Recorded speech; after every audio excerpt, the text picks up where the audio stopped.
Hello everyone, good evening. Welcome to today's session, and as I have told you, today we are going to start with the second portion of this textbook.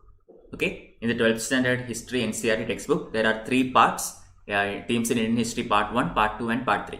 So yesterday we have completed part 1.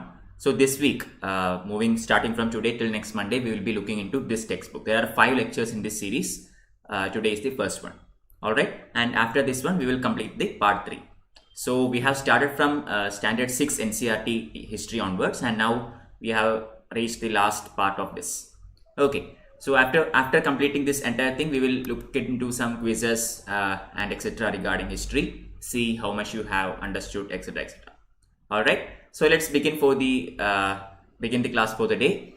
And yeah, but before we begin, let me tell you one more thing. At the beginning, around at 5:15, okay, around 5:15, 5:30, we will look into a quiz in the Unacademy app, okay, and it will be dealing with medieval India. All right, around 5:15, after I complete today's portions, theory portions, we will be looking into some questions, because you need more and more practice as far as MCQs are concerned. All right, so please be ready with the Unacademy learning app around 5:15 p.m. I will share the code and instructions at that time. Topic is medieval India. Those who are in my Telegram channel already knows about this. Others, please note it down. Okay. Hello Seema, good evening. Thank you for joining.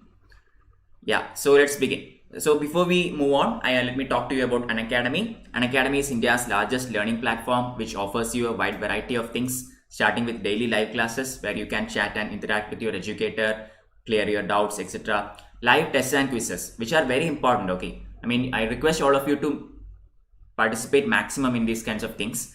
Also, I am conducting an 8 p.m. quiz on history every day in Unacademy app. Okay, so join my 8 p.m. session as well, because it will be very useful. I announced the portions the day before, and will conduct 25 MCQs regarding that chapter. Clear? So please make sure to participate in them so that you can be well prepared. I'm sorry about the noise behind me. I can't help it. Some construction work is going on. Okay.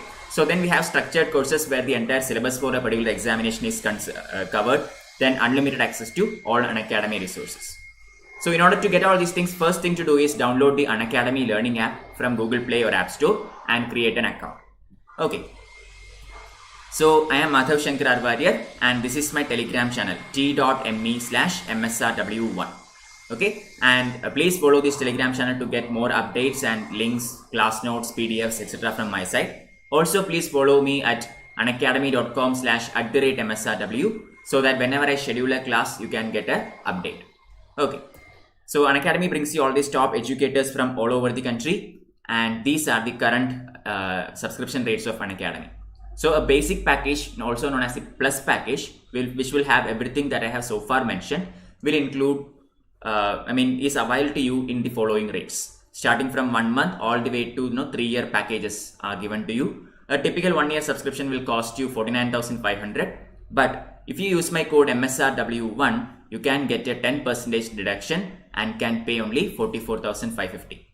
All right. So the other kind of subscription is known as iconic subscription. This is actually tailor-made for UPSC aspirants alone.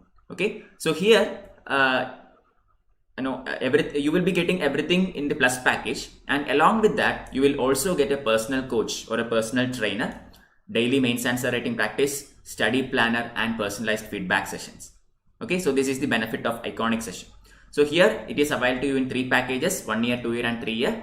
And remember that any subscription that is greater than or equal to 6 months in time, okay, you can pay the fee via no cost EMI facility. Alright, so here also 10% discount is applicable upon using my code MSRW1. So you can pay for 1 year, amount you can pay is 62,550. Alright, and here is the optional courses. Unacademy offers you almost all the optional courses that are provided by UPSC. You can just browse through some free sessions in Unacademy and see it for yourself. So these are the basic packages. A 1-year subscription here will cost 27,500. Again, using my code will give you 10% discount. Clear? So that is all regarding Unacademy subscription packages. If you have any queries regarding this, you can ask me. I will help you through it. Alright, so let's begin. Themes in Indian History, Part 2, Lecture 1 out of 5. Okay. So here it is actually theme 5 because this is the second part of the entire textbook, and we are going to look at a particular chapter known as Through the Eyes of Travelers, Perception of the Society from 10th to 17th century. Okay, 10th century to 17th century. So this is the timeline that we are going to look at, and also remember we are going to look at India through the eyes of foreign travelers. Okay, we are not going to see about ancient literatures or anything that is from our own. Okay, nothing, no domestic source is used in this chapter. Everything is regarding, everything is looked upon through the eyes of foreign travelers. Okay, so let's begin. The first question is, why would people travel? Okay, I mean, many travelers have came to India over various amounts of time. We have Fahian who came during the time of Chandragupta, Vikramaditya. Then we have Huansang who visited India during the time of Harshavardhana. Okay, then lots and lots of travelers came to India and said some of them settled here, some of them went back. Okay, so why do people travel? Some people travel for work purpose. Correct, just like us. We used to go to office and or go to long distance workplaces, etc. Some people travel for escaping from natural disasters. Also correct. I mean, in Tamil Nadu, there is a cyclone that is happening right now and people are being evacuated. Okay, so that is also kind of travel. As traders and merchants who conduct long distance trade. Soldiers who go abroad to fight their wars. Many of the Indian soldiers were taken to Europe during the time of Second World War. So this is another travel. Priests and pilgrims who spread the religion and teaches their religious philosophies to other followers. Okay, or driven by a sense of adventure. Some of them goes for adventurous trips. Say for example, Ferdinand Magellan. You might have heard about this name. Ferdinand Magellan went around the world in his ship. It was more like an adventurous trip, but it ended in the understanding that Earth is round and not flat. Correct. So people travel for various reasons. And when a person travels from one region to another and mingles with the society at that area, he or she eventually try to adapt to the differences of that area. Correct? I mean, even if we go to some other place and we settle there. I mean, some of you might have, during your college time, you might have gotten admission in some faraway college. You might be living in the hostel and all, and you will suddenly adapt with the hostel. Some of you who goes to work in a distant place will eventually stay there and adapt to that region. The food habit, the clothing, the culture, everything will change. Correct? So when these foreign travelers came to India, they were also new to all these Indian customs and traditions. So what did they do now? They actually note them down carefully in their accounts. Foreign travelers always kept a travelogue. Okay, and they started writing down everything that they saw that is new in India and is not very common in their country. Unfortunately, it is a fact that historians are yet to find any travelogues left by women. Women travelers were there. Okay, make it very clear. Women travelers were there, of course, but we are yet to come across a travelogue or an account left by a woman. Almost all the travelogues available to us are written by men only. Okay, that doesn't mean women do not travel. Women did travel in ancient times. So what does these accounts deal with? I already gave you a very brief, but let's look into a bit specific. Some of these travelogues actually deals with the affairs of the court. Court means not the modern day court. Okay, it is actually the king's court, the palace and the darbar, etc., etc. Okay, because for example, Huansang came to the court of Harshavardhana. So when Huansang wrote his travelogue, it had details about Harshavardhana's court, how he did administration, etc., etc.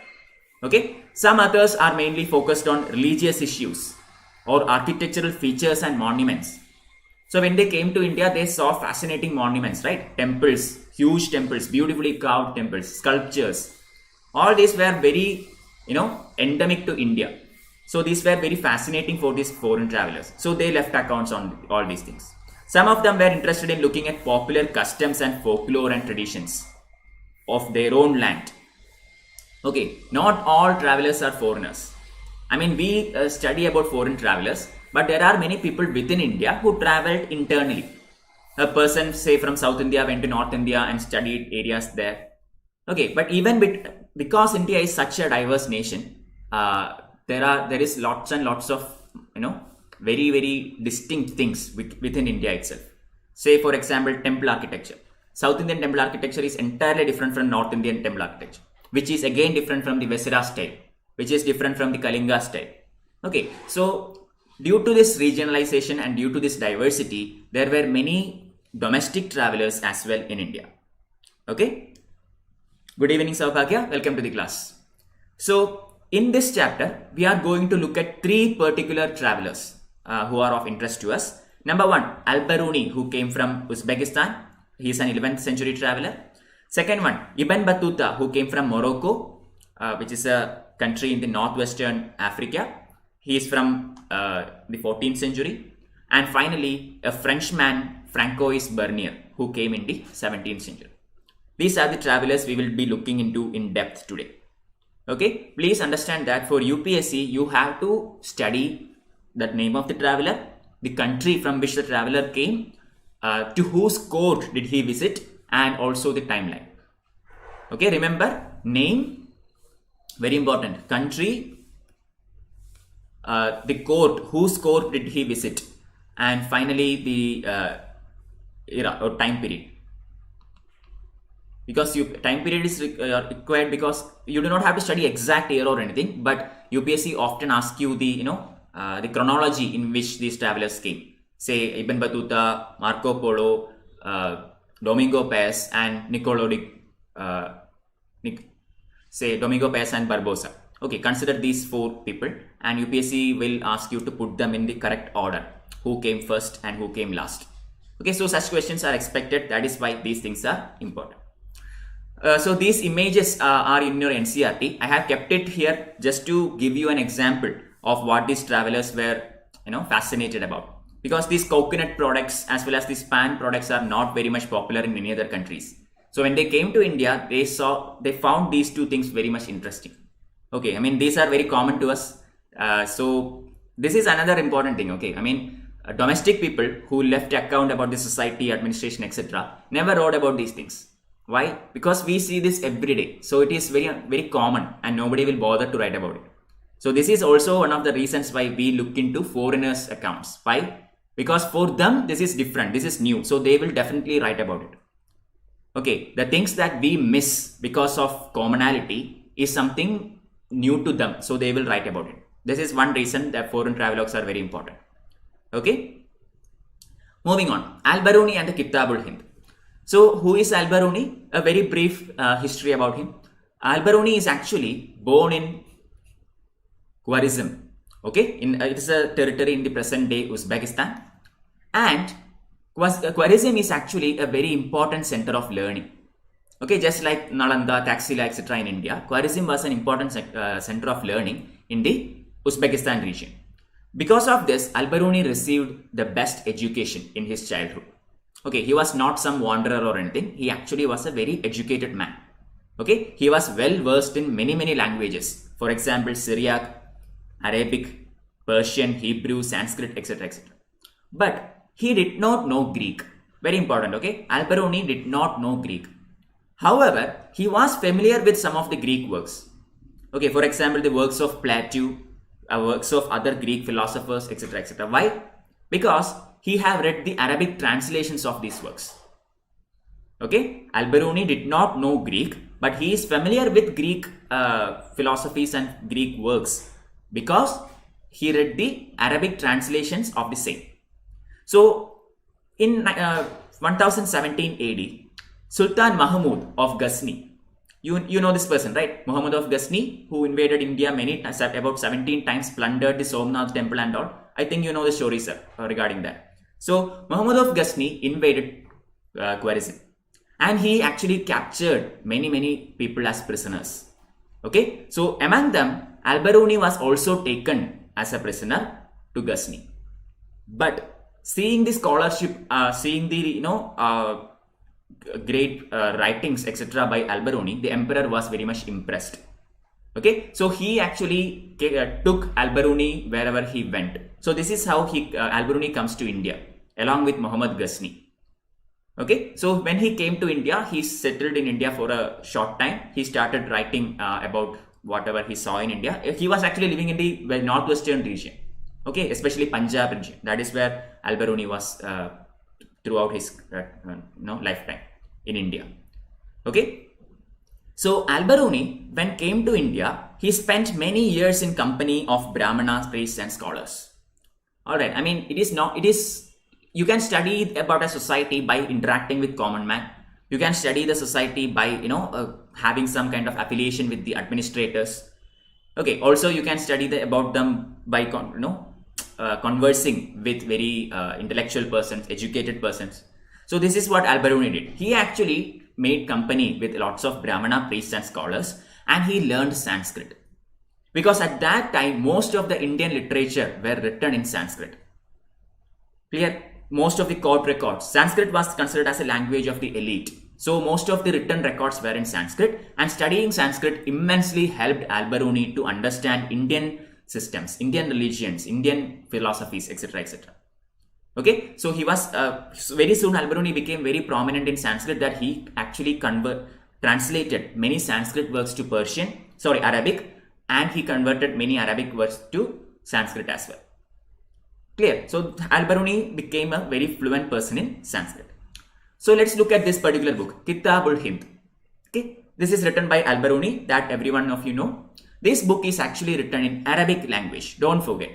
Okay, I mean, I have seen many students making mistakes. If I conduct a quiz and put this, Alberoni's Kitab-ul-Hind is written in Persian, many people think that is correct. No, it is in Arabic. Don't forget. This is a very simple work. Okay, this is a very simple, lucid work. Even common people can understand this work. It is not highly complex or anything. Fine, but this is a very voluminous textbook. Voluminous means what? Very bulky textbook, very large textbook. Okay, like our college textbooks. It had 80 chapters, and this dealt with almost everything. Clear? Religion, philosophy, festivals, astronomy, alchemy, manners, customs, social life, etc., etc., laws, meteorology, everything. Whatever he found in India, he wrote about it. That's it. So this was a very voluminous textbook having 80 chapters. The very peculiar thing about this textbook is that it had a distinctive style of writing.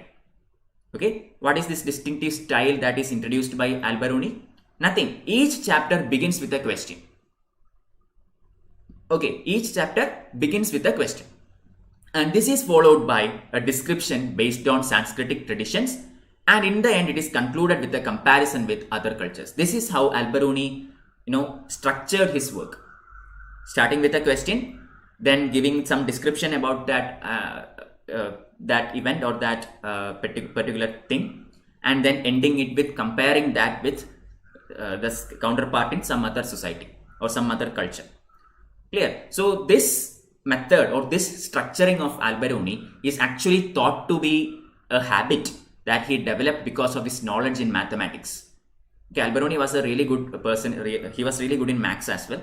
So historians believe that Alberoni's interest and influence in mathematics actually made him structure his writings, his accounts. Okay, so he was familiar with translations and adaptations of Sanskrit, Pali, and Prakrit into Arabic. So during his time in India, he used a lot of time to study other languages as well. So he became very fluent in Pali and Prakrit, which are the languages of common man. Okay, Sanskrit was the language of the elite. Pali and Prakrit are the language of common man. So he studied all these languages, and he was very much able to translate many of the literary works in these languages to Arabic, his native language. Alright, but one thing to note here is Alberoni was critical about the ways in which these textbooks were written. I mean, his writings, his accounts were extremely structured and very much, very beautifully presented. But most of the Indian literary works did not have that kind of a structure or anything. It was, more like a put together thing. Clear? So Alberoni criticized the method by which these kinds of textbooks were written in India. Alright, but he also suggested ways to improve these things. Okay, so this is basically about Alberoni. I hope I am clear.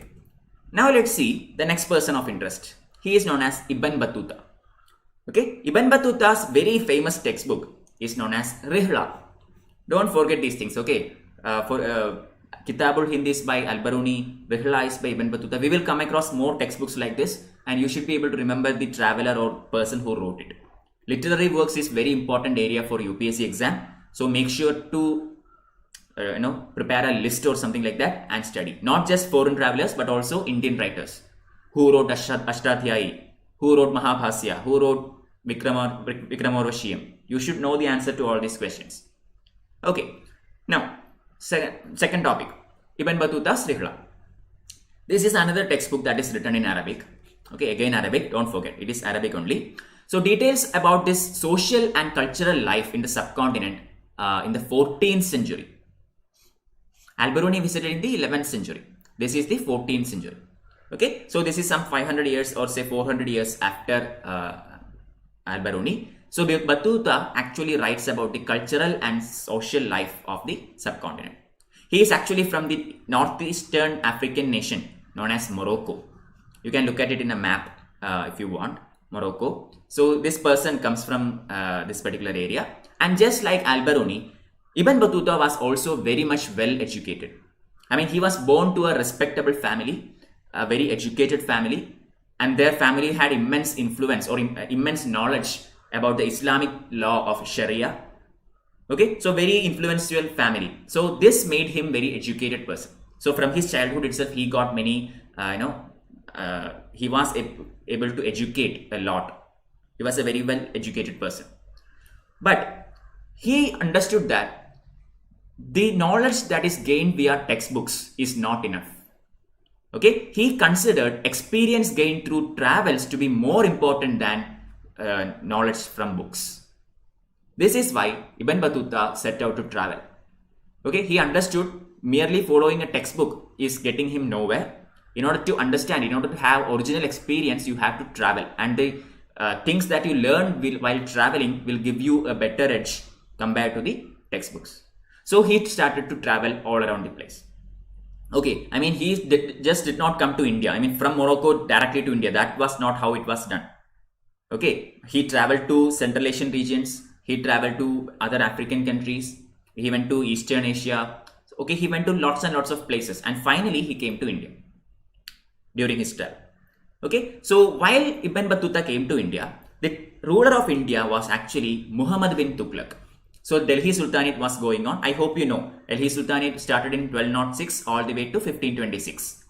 Okay, so it was Tughlaq dynasty that was going on during Ibn Battuta's arrival, and it was the very famous king, also known as the intelligent fool, okay, Muhammad bin Tughlaq, who was ruling Delhi at this time. Tughlaq was immensely impressed by the scholarly, the scholarship of this person. Battuta was a really educated person who has lots of travel experience. Okay, he actually made the king very much impressed. So what did the king do? Tughlaq appointed him as the Qazi of Delhi. Okay, Qazi means judge. Okay, so he was made the judge of Delhi. But as time went on, I mean, he was the judge for a very long time. Okay, about say around 10 years, something like that. But one fine day or at a particular time, there was some misunderstanding between the emperor and the Qazi, and Ibn Battuta was actually thrown into prison. Clear? But later on, this misunderstanding was cleared, and Ibn Battuta was restored to his previous position. And he was restored to the imperial service, and Muhammad bin Tughlaq sent Ibn Battuta to China as the Sultan's envoy to the Mongol king. Okay, China was under the control of Mongol dynasty at that time. And Muhammad bin Tughlaq sent Ibn Battuta as the envoy of Tughlaq dynasty towards Mongol king. Okay, but Battuta did not directly go to China. He actually went to some other places also. He went to Indonesia, he went to Sri Lanka, okay, Maldives. So he went to lots of places and then finally went to China. Okay, so Battuta actually meticulously recorded his observations about new cultures, people, beliefs, values, etc. This is one particular traveler that historians are very much excited about because he went to lots of countries. Okay, unlike say Alberoni. Alberoni did not go to Africa or Europe or Central Asia or anything. Okay, he went wherever Muhammad of Ghazni went. But Battuta was a free traveler. He was not assigned to a particular king or anything. So this person went to almost everywhere in the world. I mean, not in the American subcontinents, but in the Asia, Africa, Europe regions. Okay, so this is his accounts give us a lot of insight about most of the cultures in the mainland. Traveling was also more insecure around this time. Okay, Battuta in his writings have mentioned about robbers. During his travels, he was often attacked by robbers and thieves many times. Okay, so he preferred to travel in caravans. What are caravans? Caravans are group of travelers. Okay, group of travelers or going together from one place to another is known as a caravan. So a caravan will have say 500 people or maybe even more. And often the emperors and the kings used to assign protection to these caravans. So going along with the caravan will make the journey more secure. Okay, so that is another aspect that we know about the society from Ibn Battuta's writings. So you can see a map here which shows the important places where Battuta has gone. Not much important. If you want, you can look at it in the NCERT textbook. Okay. Third person for the day, Franco Bernier. Okay, let me tell you once again. Around 5:15, this theory session will be over, and we will start with the quiz in the Unacademy learning app. Please be ready with the app at that time. I will share the code around 5:15. So Franco Bernier. So what is this person? From where is this person coming? He is actually a Frenchman. Okay, he comes from France, one of the European travelers.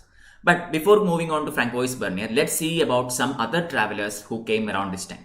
Number one, you have to understand the Portuguese were the first people who colonized India. That you know, I think. Okay, when first foreign power that came to India and set up their units in India are the Portuguese. Portuguese came to India in the year 1498. Okay, around 1500 AD, and they came to Kerala. Okay, especially a place known as Kapad. That is where Portuguese came to India and landed for the first time. Clear? So they came to India. They studied India's social customs, religious practices, etc., etc. So one of the prominent Portuguese, person who came to India is Jesuit Roberto Nobili. Okay, he translated Indian texts to European languages. Similarly, Duarte Barbosa, I think you have heard about this name. Nobili is not that common name, but Barbosa, I think everyone knows. He came during the time of Vijayanagara Empire. Okay, so Barbosa wrote a detailed account of trade and society in South India because he spent his time in the Vijayanagara dynasty. Alright, then French jeweler Jean-Baptiste Tavernier. He came to India at least 6 times. We will look into all these travelers in detail later, okay? Don't worry about it. I will tell you whose code did they come to, what was the time, the year they came, etc., etc. Everything I will give you while we consider a higher standard textbook. In the 12th standard NCERT, it is not given, and I am sticking to the NCERT for the day. Okay. Then Italian doctor. An Italian doctor named Manucci. He actually came to India and he settled in India. Okay, other travelers came to India on their way to some other place, or maybe they settled to India for some time and went back to their native land. But Manucci, who is from Italy, came to India and settled in India till he died. Okay, so the next one was Franco Bernier. Franco Bernier is actually a Frenchman, also a doctor, political philosopher, and a historian. So he had many qualifications. He was a very well educated person. Okay, and he is closely associated with the Mughal court as a physician to the Prince Dara Shikoh. So I think now you know around the time when Franco Bernier showed up. Who is Dara Shikoh? Anyone? Dara Shikoh is the son of which famous Mughal emperor? Can anybody tell me? Dara Shikoh is the son of Shah Jahan. Okay, Shah Jahan's eldest son is known as Dara Shikoh. Clear? Dara Shikoh and Aurangzeb were brothers, and this person, Franco Bernier, was the physician of Prince Dara Shikoh. Clear? Also, he was an intellectual and a scientist, and with Danishman Khan, an Armenian noble at the Mughal court. Okay, he worked with both these people, Dara Shikoh as well as Danishman Khan. Fine. So, comparing East and West. So, Bernier was actually very much critical about India. Okay, unlike other travelers, say for example, Ibn Battuta, or consider Huan Sang or Fahian, etc., etc. you will see that all these travelers who came to India was, very much awe about India. They were so purely impressed by India. Okay, but Bernier was an exception to this. He was actually very much critical about India. Okay, so he wrote his accounts frequently comparing what he saw. Okay, what he saw in India with the situation in Europe. That is how he did it. He compared European society with Indian society. He compared European administration with Indian administration. Okay, rather than looking India as a separate culture or a separate tradition or heritage, he compared it with his native land. Clear? So he dedicated his major writing to Louis XVI, Louis XIV, the King of France, and many of his other works were written in the form of letters to influential officials and ministers. Okay, during his travels, especially when he came to India, he wrote his journals and dedicated it to the emperor. That is, Louis XIV was the emperor at that time in France, and he dedicated it to him. Most of the works were in the form of letters and journals. He sent so many letters to his officials and ministers back in France, and this is how we come to know about his works. He described what he saw in India as a bleak situation in comparison to Europe. This is what I told you. In India, he saw everything through European eyes. Okay, so for example, later we will see that we talk about land revenue system. We talk about land ownership system. And this person, Bernier, is actually critical about all these things because he believed that Europeans are superior to Asians or the Orientalists. Okay, we will see about that, don't worry. However, when his works were published, Bernier's writing became extremely popular, which is in marked contrast to the accounts of Arabic and Persian which circulated in manuscripts and not published before 1800. So one of the biggest advantages of the travelers who came after the 1800s is that printing was very popular by this time. I mean, printing started to evolve around this time. So what is the advantage of printing? Advantage is you can easily make copies. Cheap copies can be easily made very much, without consuming much time, and it can be published or circulated anywhere in the world. Okay, so this is one advantage of the 19th century travelers and later travelers. So here we see a marked difference. Until now, all the Arabic travelers who came to India, they wrote their travelogues in a manuscript, in say or palm leaves or in the bark of a tree, etc., etc. So this is very well preserved. Only one copy is there, and maybe only very less number of copy, even if it is replicated.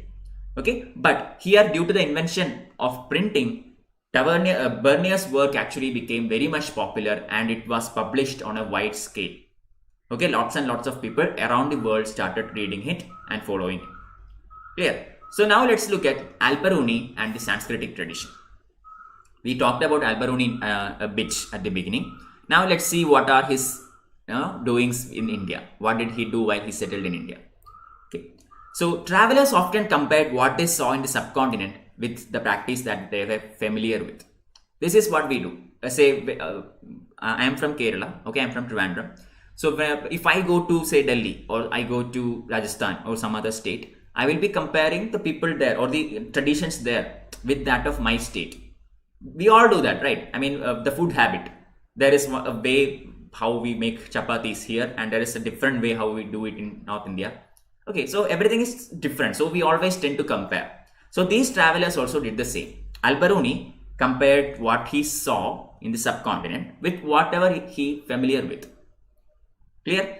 And on doing so, Alberoni mentioned several barriers that hindered his work.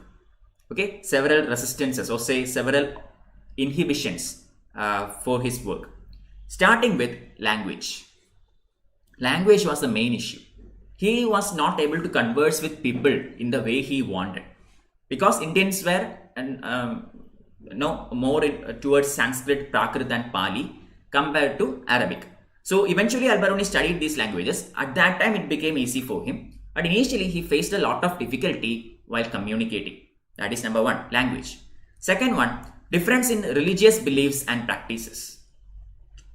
So Alberoni, being an Islamic follower, he had his own religious beliefs and ideas. Here India at that time, predominantly we had Hindus, Buddhists and Jains. So the custom is a bit different. Delhi Sultanate comes eventually. Okay, so these religious practices and beliefs were entirely different. For example, for Hindus, cow is a sacred animal. Okay, so you cannot, I mean, there were such issues regarding religious practices even at that time. Then self-absorption and consequent insularity of local population. This is another issue. Local population lived in a very stagnated state. Okay, for example, if it is a village, then that village tried to be content with itself. Okay, this actually prohibits growth. We will study, we will see in a later slide in this chapter itself about how Karl Marx explains about this stagnation in the society. Okay, at that time you will understand this particular point. Don't worry if you don't understand right now. So Al-Biruni depended almost exclusively on the work of Brahmanas, often citing passages from Vedas, Puranas, Bhagavad Gita, works of Patanjali, Manusmriti, and so on. Okay, so Al-Biruni, this is why the topic is Al-Biruni and the Sanskritic tradition, because most of his work were actually based on some other Indian textbook, some other standard Indian textbook. So Vedas are written in pure Sanskrit, hi-fi Sanskrit.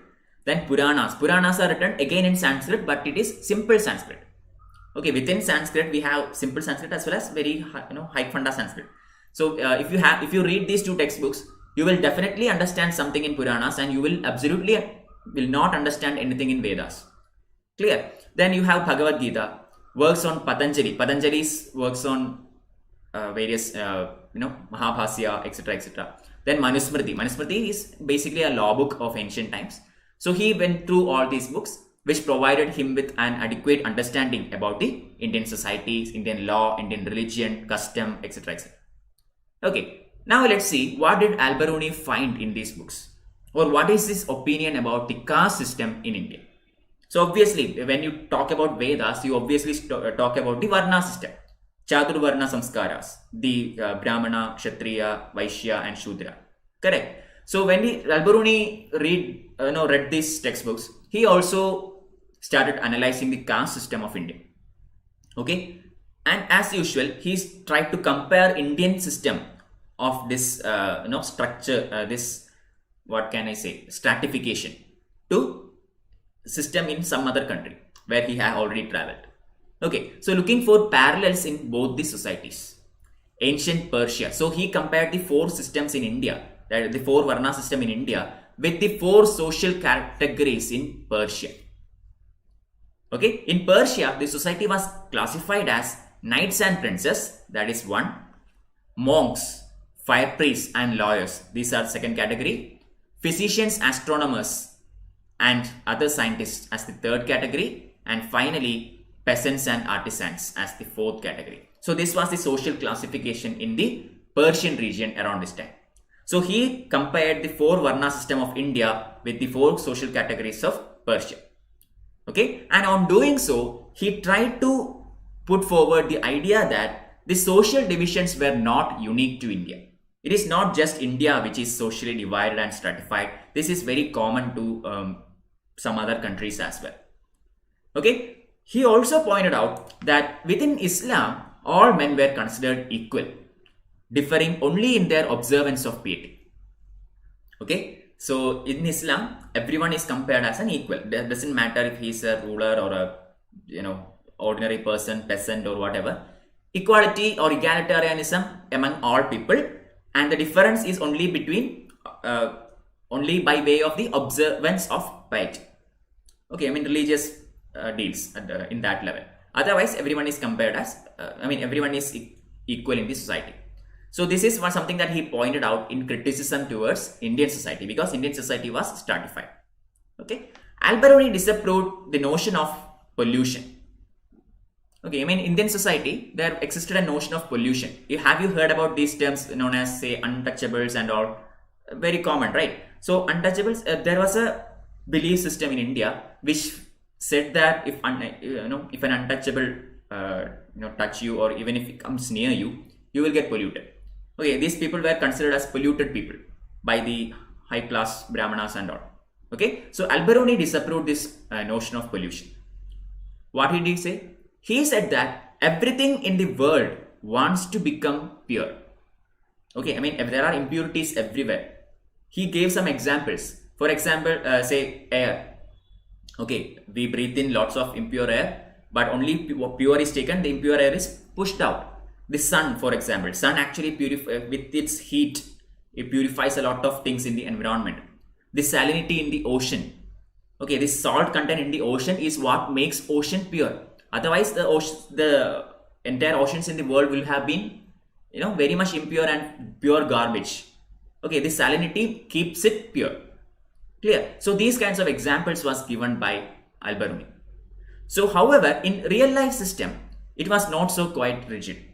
Okay, for instance, categories defined as Antyaja, born outside the system, were often expected to provide inexpensive labor to both peasants and zamindars. So even though these people, some people are considered as polluted and low class or whatever, in practice in the society, it wasn't that much rigid. In the textbooks, in the literary works, in the law books, such stratifications and classifications were there. But in practical life, in real life, this was not followed. Okay, so even these people were allowed to work in, say, agricultural lands or some menial jobs or whatever. Clear? So they too were part of the economic network. That is what I am trying to say. Okay, they too were included within the economic network. So everyone was in practice, they were all part of the society. Clear? Although such stratifications existed in the law books. All right, moving on. Ibn Battuta and the excitement of the unfamiliar. So, in Ibn Battuta's works, he actually says that the Indian subcontinent was a part of the global network of communication that stretched from China to Northwest Africa and Europe. Why? Because if you remember, there is a very famous trade route known as the Silk Route. Okay, there were two routes in ancient India. One is Silk Route and the other one is Spice Route. Okay, and India was actually one of the major destinations in Spice Route, and it was on the way of trade route, Silk Route. Clear? So India was India had a very prominent influence in the global network of communication and trade even in the early times. Clear? So Ibn Battuta himself traveled extensively through these lands, visiting sacred shrines, spending time with learned men and rulers, often officiating as Qazi, enjoying the cosmopolitan culture of urban centers where people who spoke Arabic, Persian, Turkish, etc. So basically what this passage means is that Ibn Battuta was a very well traveled man, a very well experienced person. So he used up his experience while he was in India to write his accounts. He conversed with local people, he conversed with elites, he conversed with kings, he conversed with brahmanas, okay, learned men, etc., etc. So during his time as Qazi to Muhammad bin Tughlaq, Ibn Battuta finally was able to arrive at a beautiful understanding about the Indian society. And anything that was unfamiliar was particularly highlighted in order to ensure that the listener or the reader was suitably impressed by accounts. So he started writing all these books. For whom? For whom did he write all these books? He did not write these travel accounts for Indians. Okay, he wrote these books for the Europeans, for his native country, that is Morocco. Okay, he wanted the people outside India to know about what is happening in India. That is why he wrote these books. He did not write the book for Indians because Indians already know what is happening in India. Clear? So whenever he saw something unfamiliar, he wrote about it. So even if it is a very common thing in India that we often neglect, it is something very much new to foreign travelers. So they will write about it. This is what I have told you at the beginning of this session. Okay, so here is an example of that. So Ibn Battuta describes the Indian cities as densely populated and prosperous, except for the occasional disruptions caused by wars and invasions. Okay, he says that Indian cities, especially New Delhi, the Delhi area, is extremely populated and it is very much prosperous. Okay, and also there were occasional wars and invasions between the rulers. Alright, Most of the cities had crowded streets and bright and colorful markets that were stacked with a variety of goods. So these cities were actually very much flourishing. It had all the essentialities and the markets were very much crowded. People were coming in to buy various things. The streets were extremely, bright, colorful, etc., etc. He described Delhi as a very vast city with a great population and the largest in India. So from Ibn Battuta's accounts, we come to know that Delhi was the most prominent city of India even during the medieval period. He came during the time of Muhammad bin Tughlaq, and Muhammad bin Tughlaq had the capital at Delhi. Okay, later he changed the capital to Daulatabad and then he again went back to Delhi. So Delhi was considered by Ibn Battuta as the most important city in India around this time. He also talks about Daulatabad because he accompanied Muhammad bin Tughlaq while shifting the capital. Okay, he wrote about both these towns in his travelogues. The bazaars were not only places of economic transactions but also the hub of social cultural activities. This is very important because when I talked to you about the ancient Indian temple architecture, I told you that temples were the nucleus of most of the ancient cities. Correct? Why? Because temples were not just places of worship. Temples were the places of education. It was the place of social gathering. It was a place of studying arts and performing arts. Okay, it was a cultural, it was an area of cultural mingling. Clear? So similarly, here the markets are observed as the areas of not just economic transactions, but also as a hub of social and cultural activities. Okay, Ibn Battuta also says that most of these markets had a mosque or a temple. A religious monument or a religious structure is available in almost all the bazaars. Okay, and each of these bazaars also had spaces marked for public performances, say for dance or say music, whatever. There were stages ready so that people can come and perform. Okay, for example, in ancient times we had also in medieval times and all, we had these fairs. Okay, we know about this market fairs and all. So this is a very like a festival kind of thing, and many people will come and perform something during these fairs. People perform magic, people perform circus, etc., etc. You might have heard about it. At least you would have studied about it. Okay, so something similar was there in the medieval times as well. Ibn Battuta found Indian agriculture very productive because of the fertility of the soil, which allowed farmers to cultivate 2 crops per year. So the Sapta Sindhu area, which also includes the Ganges Valley, also the South Indian portion, which is completely connected by rivers. All this area had lots and lots of fertile soil. Okay, so agriculture was flourishing in India. One of the most flourishing trades in India were agricultural products, and the farmers were able to do 2 crops in the same land per year, unlike in temperate regions where the land soil is not that much fertile. Clear? So this is something that Ibn Battuta tells us through his books. He also mentions another main feature of India, that is the Indian textiles. I mean, Indian textiles are world famous. Even the British have accepted that. There is no one to rival Indian cotton. Even now, Indian textile industry is one of the top in the world. Okay, so Indian textiles, particularly the cotton cloth, fine muslin, silk, brocade and satin, all were in great demand all across the world, especially in European regions. Clear? So all this can be understood from the writings of this foreign traveler. A unique system of communication. So another very great thing that he saw in India is the system of communication. Okay, state evidently took special measures to encourage merchants.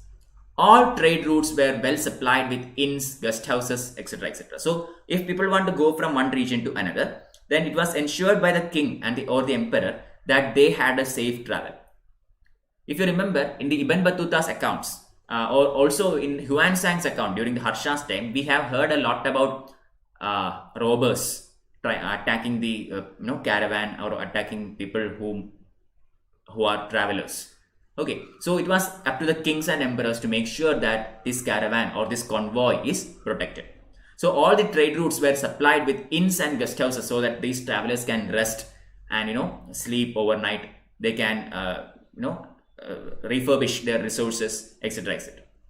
Efficiency of the postal system, which allowed merchants to not only send information and remit credit across long distances, but also to dispatch goods required at short service. This is very much important. In your NCERT, it is given in a box, okay, regarding the Indian postal system at that time. So postal system were actually of two types. Okay, one is using the horses, other one is on foot. The food system and the other one the horse system. In the horse system, what happened is after every 4 miles there will be a person with a horse. Okay, after every 4 miles there will be a horse there, and the message is given to pass to that person, and he will travel next 4 miles, pass the message to the next person, and it goes on like that. As far as the food system is concerned, it is actually done by people on foot. So every mile will have 3 people. Okay, every mile, every unit mile will have 3 people. So each will pass the message to the next, and it goes on like that. This is how Indian postal system was arranged at that time, and Ibn Battuta was actually very much impressed by this system. Okay, usually in an ordinary scale, it took about 50 days for something to reach from say Lahore area to Delhi. Okay, but using this food system, it was possible to do the same in about 5 days. This is what Ibn Battuta writes. Clear? So that much efficient it was regarding the Indian postal system at that time. Not in the modern sense, but in considering what they had at that time, this is huge accomplishment. Alright, moving on. Bernier and the Degenerate East.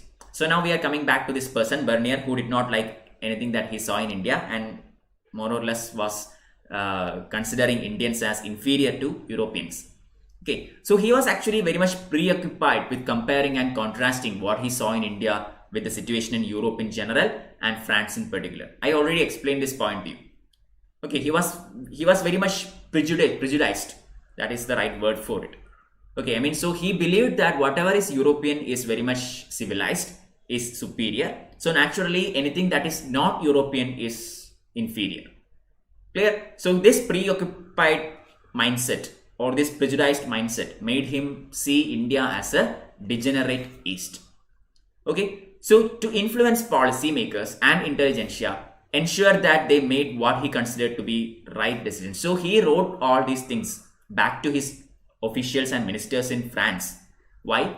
Because he wanted to influence the policymakers, the intelligentsia, and ensure that they made decisions which are right.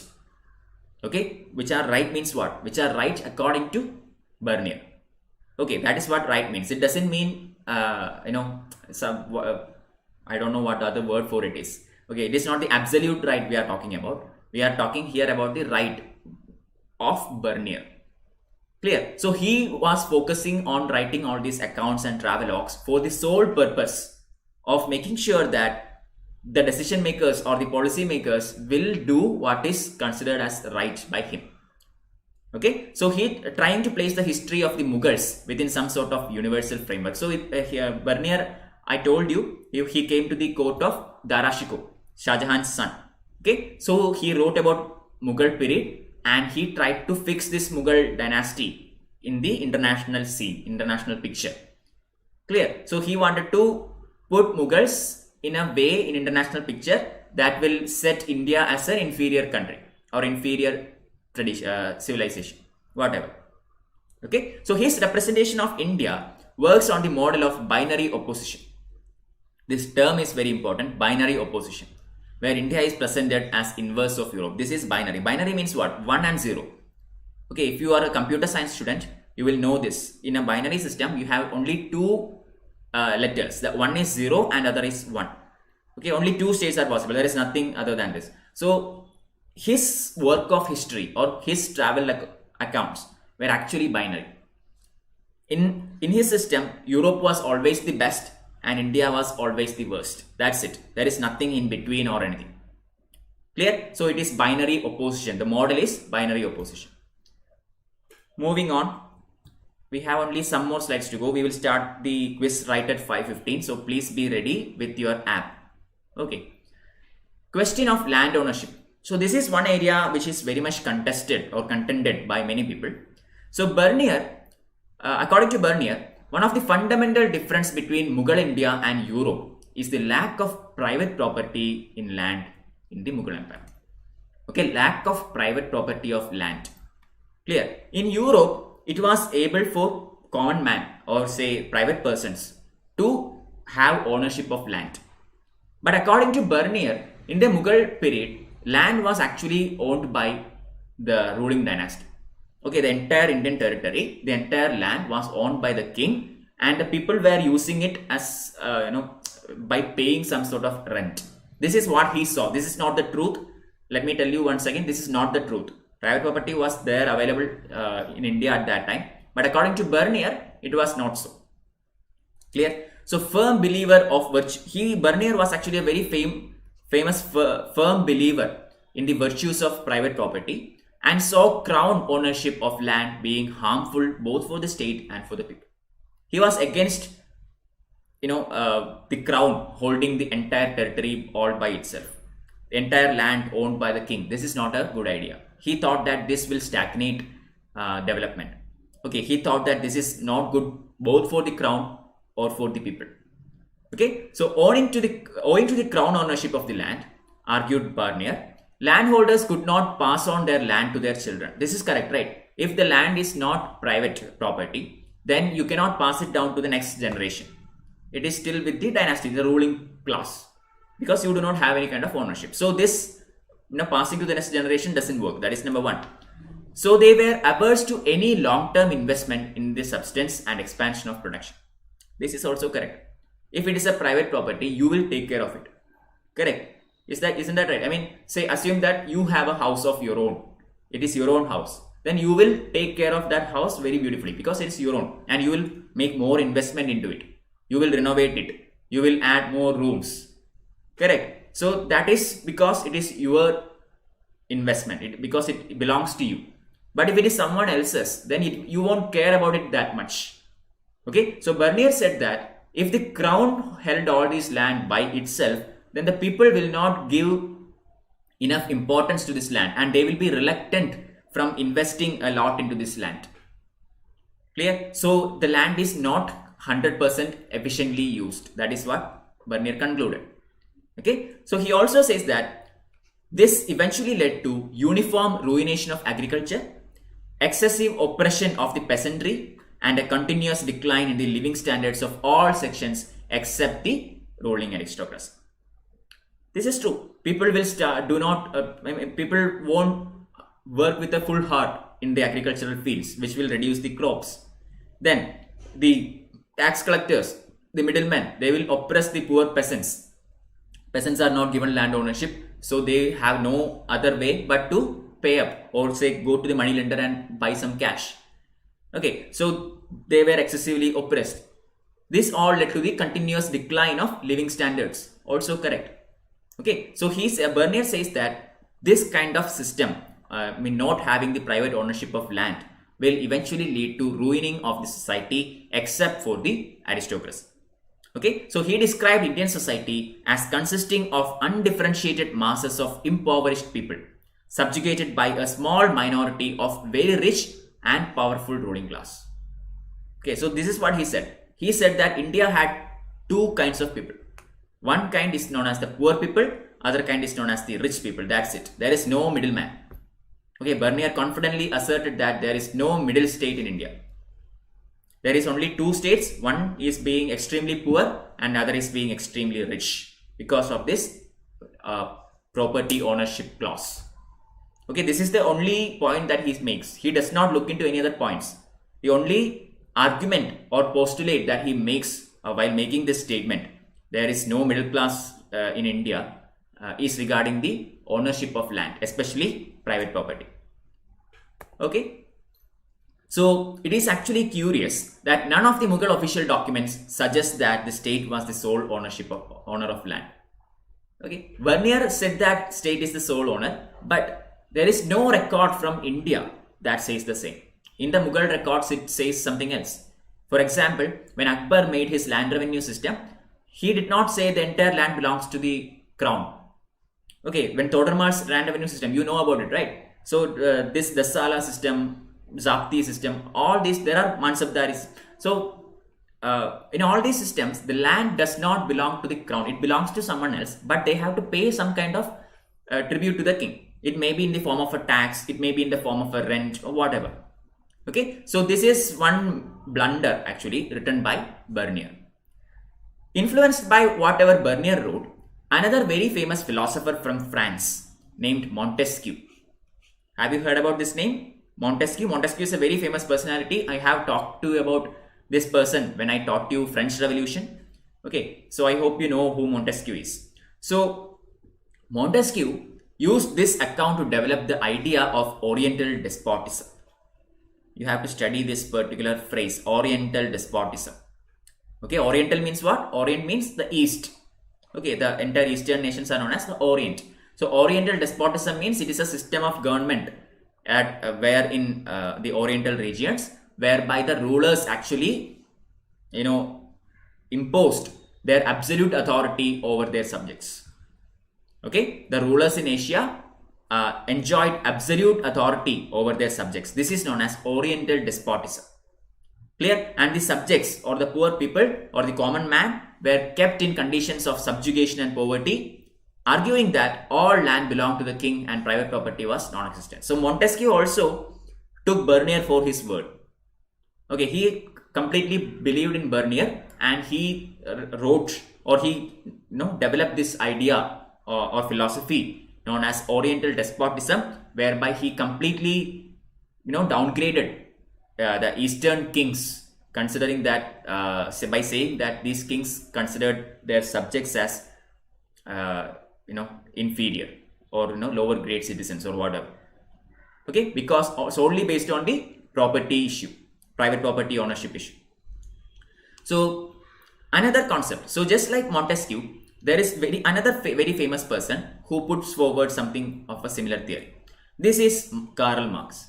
Karl Marx is actually a bit more new. Okay, I mean he came about 100 years after Montesquieu or Bernier.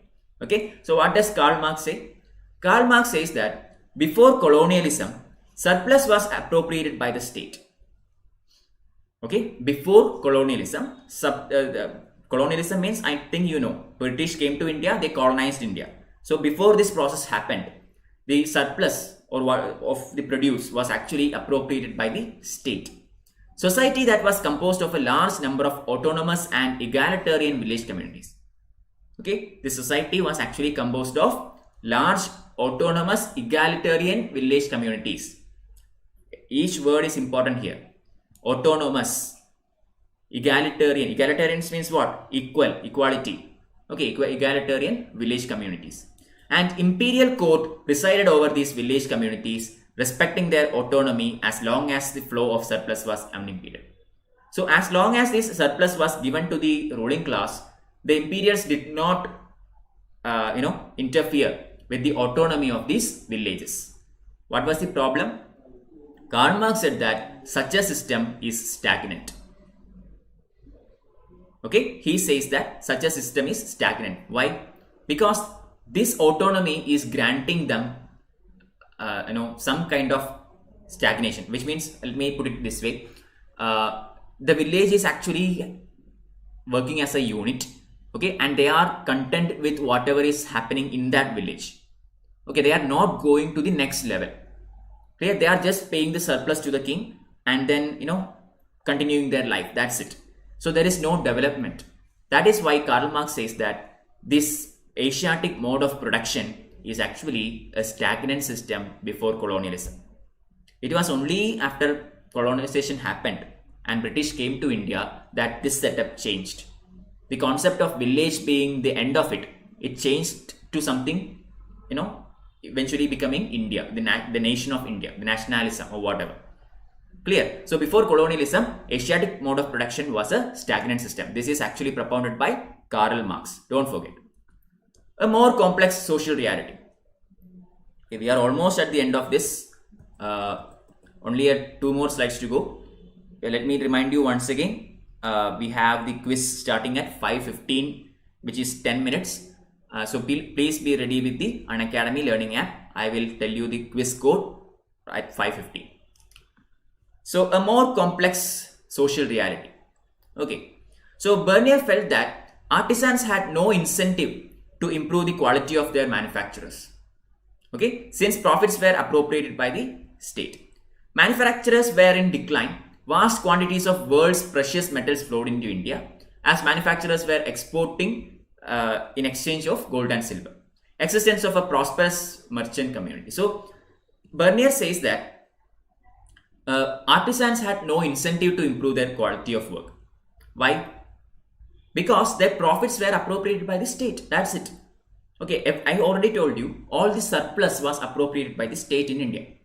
Okay, so they did, what doesn't matter how much the artisans work or put in their effort, everything that they produce extra goes to the state.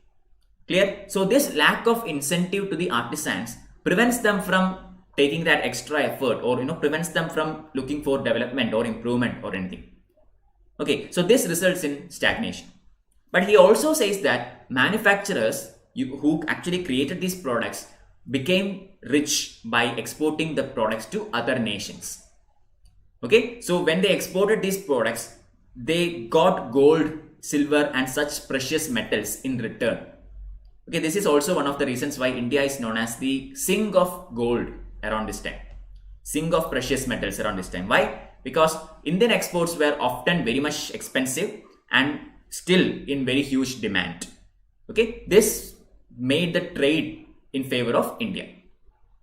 Clear? So Bernier in his accounts do agree to the existence of a prosperous merchant community owing to this trade, owing to these exports.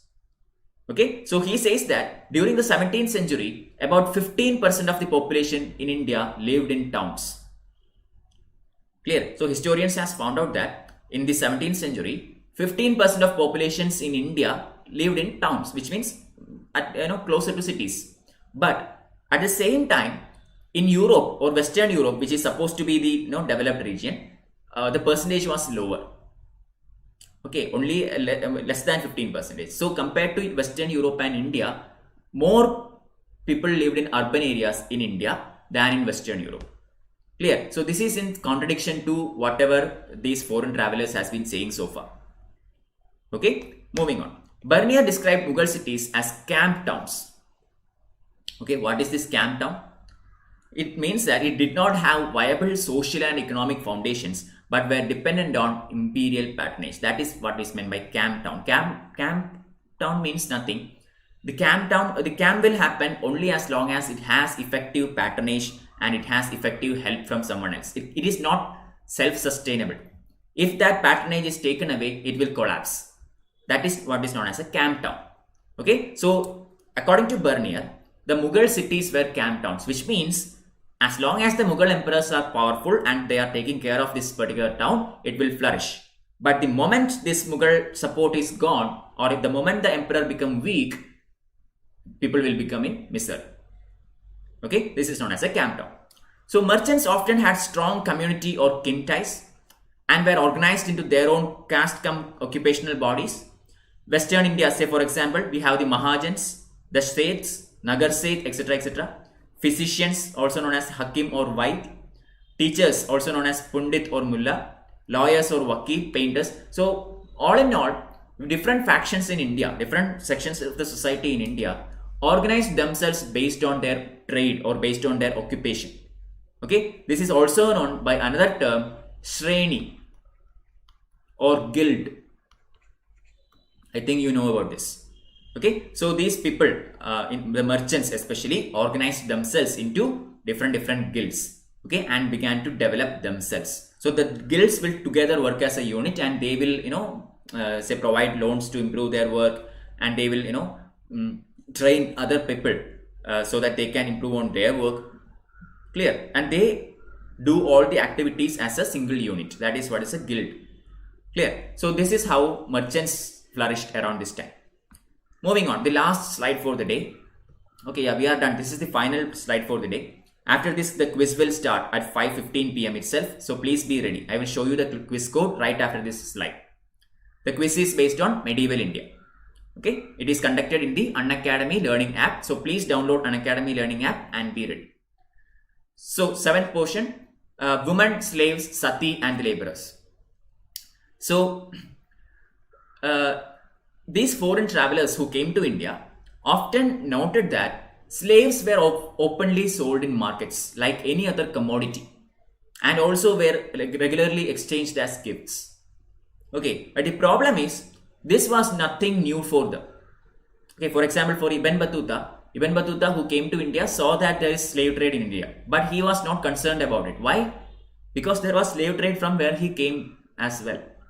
Okay, so it was nothing new to him, nothing fascinating to him. So he never really cared about it. He considered it as a part of society, that's all. And moved on. He did not try to make an opinion about it. Clear? He did not say slave trade was bad or it is good or whatever, because it is in practice from where he comes also. Ibn Battuta purchased horses, camels and slaves as gifts for Sultan Muhammad bin Tughlaq. When he went to the emperor's court, he presented all these things, including slaves, as gifts to the emperor. But there were considerable differentiation among the slaves. Not all slaves were equal. Okay, just like other sections of Indian society, even in the slave system there are differences. Some female slaves were in service of the Sultan, were experts in music and dance. Some of the female slaves were employed by the Sultan to keep watch on his nobles. Okay, as spies, for example. I mean, the Sultan will gift a slave to one of his nobles, and the slave actually spies for the Sultan. Okay, passes information, secret information about the noble, if the noble is, stepping out of the line, whatever. Clear? So slaves were generally used for domestic labor. Prices of the slaves, particularly female slaves required for domestic labor, was very low. Okay, I mean, it was not much expensive. So usually almost all the families could afford about 1 or 2 slaves within their house. Because domestic slaves, who were predominantly women, were actually very much low cost at that time. Clear? Bernier chose the practice of sati for detailed description. See here again, you can see out of everything that is happening, Bernier chose the one practice that he considered bad for India, and he chose to write about it. He can write about 100 things which are good about India, but he chose to go for something that is extremely bad. I think now you can understand that Bernier wants to make sure that India is presented as a very inferior place in the global map. Okay, so he chose to write about this practice of sati.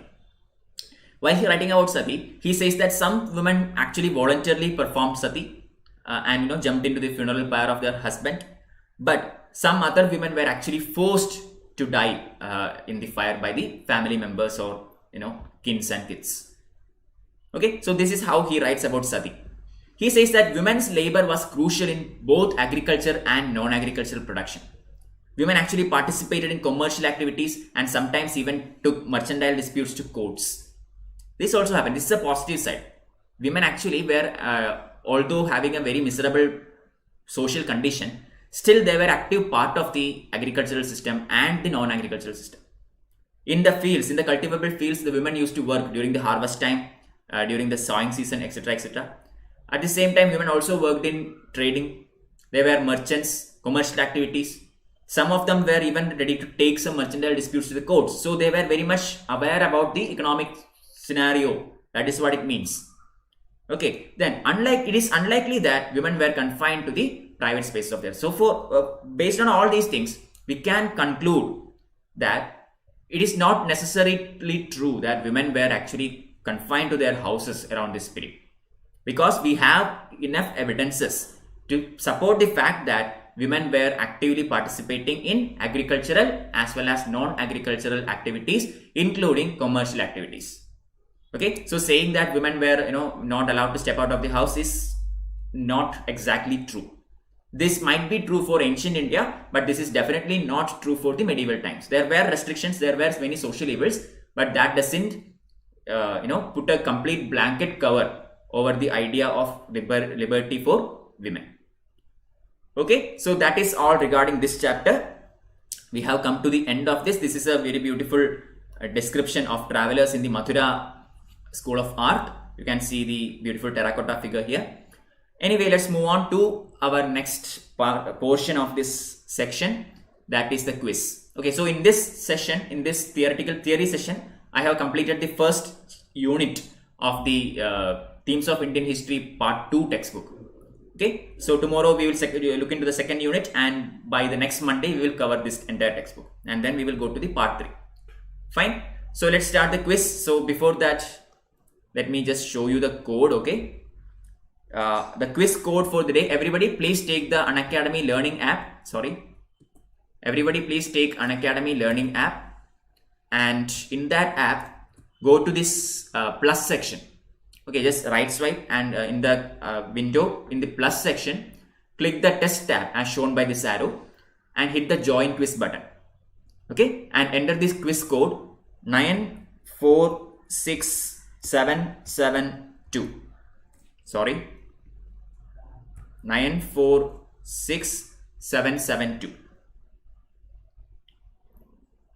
And let me know once you do it. Okay, then you will be able to participate in this quiz. I will set this up, but before that, let me tell you about particular things.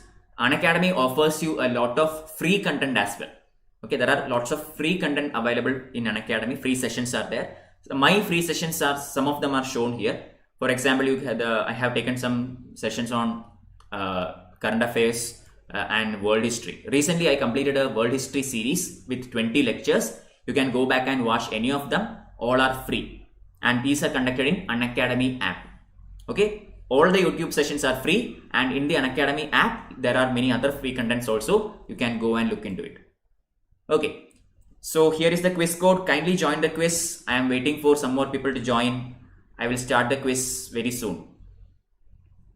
Okay, so 1 second.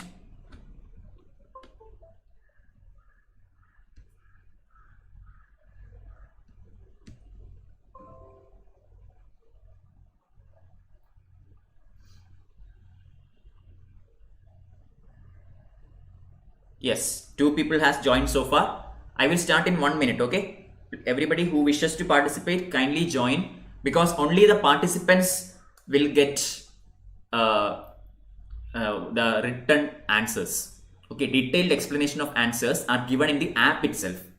Okay, so only those people who participate using the Unacademy app will get the detailed explanation of these questions. There are 50 questions on medieval India, so please do, try to participate if possible. It will be immensely useful for you. You can revise your own studies, etc., etc. I am going to start this in a minute. Now it is 5:18. I will wait for 1 more minute, and then I will start the quiz straight away. 50 questions, 40 seconds for each question, and I will be starting anytime now. If you have any doubts regarding how to participate in this quiz, please ask me in the YouTube live chat and I will help you through it. The method is actually shown in this PowerPoint slide here. Click the plus tab, hit the join test button and hit the join quiz button. And when you are asked to enter a code, you can give this 946772. Okay, I request all the learners who are watching via YouTube to kindly switch to Unacademy learning app, because the questions will not be that much clear in YouTube. I request you to participate using the Unacademy learning app. The quiz will begin at 5:20 sharp. Now it is 5:19 and it will begin sharp at 5:20. 1 more minute for anybody who wish to join. Those who want to join can also join in between, that is fine. Okay, 1 minute and it begins.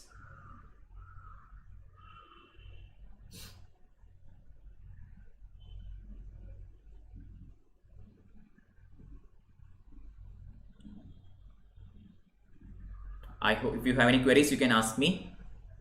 I will help you through it. We will have this is how I plan my sessions. Okay, the first part of the session will be theory class. The second part of the session will be quiz, because simply theory won't help you. You need practice with MCQs. That is what is going to help you for UPSC. Okay, so it is 5:20. So let me start the quiz. Okay. Yeah, I have started the quiz. So please be ready. Yep, first question is on the board. Consider the following statements about Sufism. Number 1. The Sufis were critical of the dogmatic definitions of scholastic methods of interpreting Quran and Sunnah adopted by the theologians. 2. Sufis sought an interpretation of Quran on the basis of their personal experience. Which of the statements given above is or are correct? Okay, so this quiz is based on medieval India. I request all of you to participate using Unacademy learning app. How to join this quiz is shown in this screenshot here. Alright, first question, yeah, time is up. Correct answer option C, 50% getting that. I think 2 people answered it. Okay, there is no name for one of the people. Yeah. Second question. Consider the following statements about Vijayanagara kingdom. 1. Vijayanagara kingdom was founded by Harihara and his brother Bukka of the Sangama dynasty in 1336. 2. The Bahamani kingdom of South India was a contemporary to Vijayanagara kingdom. 3. Vijayanagara empire declined after their defeat in the hands of sultans of Madurai in 1646 AD. Which of the statements given above is or are correct? So a question from Vijayanagara empire. Let's see how many can get this.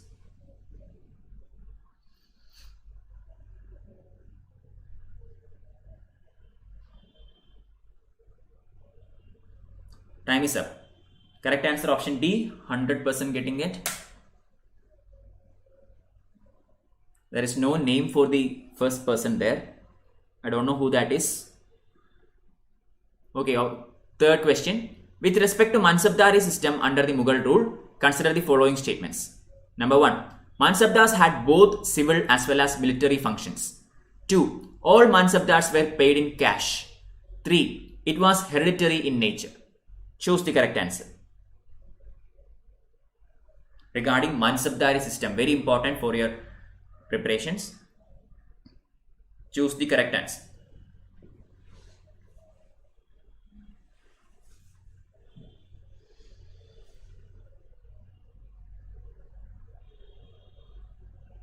Yeah, time is up. Yep, option A is the correct answer, 33% getting it. Very good. If there are anybody who still is watching in YouTube, I request you to watch using Unacademy learning app. You can participate. There are 50 questions. Kindly participate. Okay, this is absolutely free. Anyone can participate. The instructions on how to join this quiz is shown by this screenshot. If you have any doubts, you can ask me. Question 4. Which of the following Bhakti saints is associated with Ekasharana Dharma?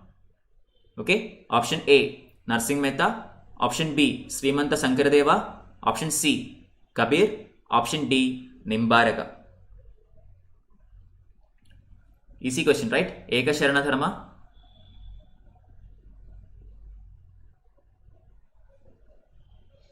Yes, time is up. Correct answer is option B. Nobody got that. It is Srimanta Sankaradeva. Okay, the person, very famous Vaishnavite saint of Assam, who is also known to have contributed to the development of Satriya. Okay. Question number 5. Consider the following statements. 1. Jagannatha temple was built by Chalukya rulers in 12th century. 2. It is a Vaishnavite temple. 3. Jagannatha, Balabhadra and Subhadra are the deities worshipped at the temple. Choose the correct answer. Just think where Jagannatha temple is located and just think which dynasty ruled over this period and you will get the answer. Very direct question, very simple question.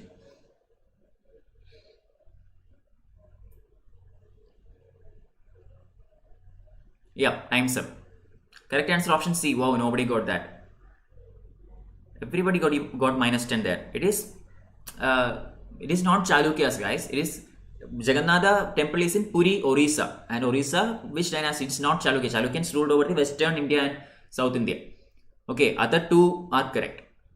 Question 6. With reference to the cultural history of medieval India, consider the following statements. Number 1. Siddhas of Tamil region were monotheistic and condemned adultery. 2. Lingayats of Kannada region questioned the theory of rebirth and rejected the caste hierarchy. Which of the statements given above is or are correct?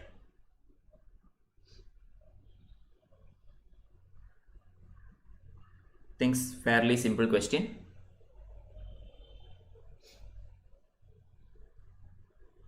Yep, time is up. Correct answer option C. Both the statements are correct. Okay. Two of them got that right. Saubhagya got it wrong. It's alright. Still lots of questions to go. You can still catch up. Question number 7. Who of the following founded a new city on the south bank of a tributary to river Krishna and undertook to rule his new kingdom as the agent of a deity to whom all the land south of river Krishna was supposed to belong? Okay. Option A, Amogha 1.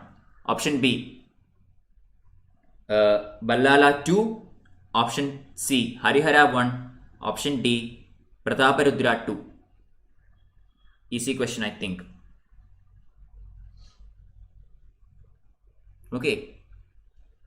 River Krishna. So just think about the area. Yeah, time is up. And the correct answer is option C, Harihara. Vishnu has taken the lead there. 8th question. Consider the following statements. Number 1. Pandharpur is the main center of worship of the deity Vittal, a local form of Vishnu. 2. Varkari is a religious sect that worships the presiding deity of Pandharpur. 3. Jnaneshwar, Namdev, Eknath and Tukaram were associated with Varkari sect. Which of the statements given above is or are correct?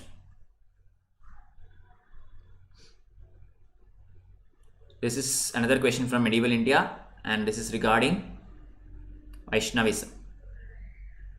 Okay, Bhakti movement, Vaishnava portion. Question 8, correct answer option D, nobody getting it.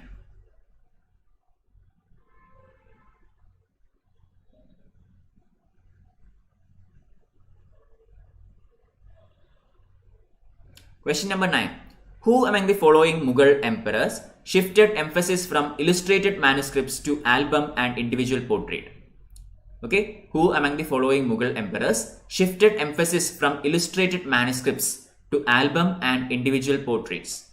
Option A, Humayun. Option B, Akbar. Option C, Jahangir. Option D, Shah Jahan. Easy question.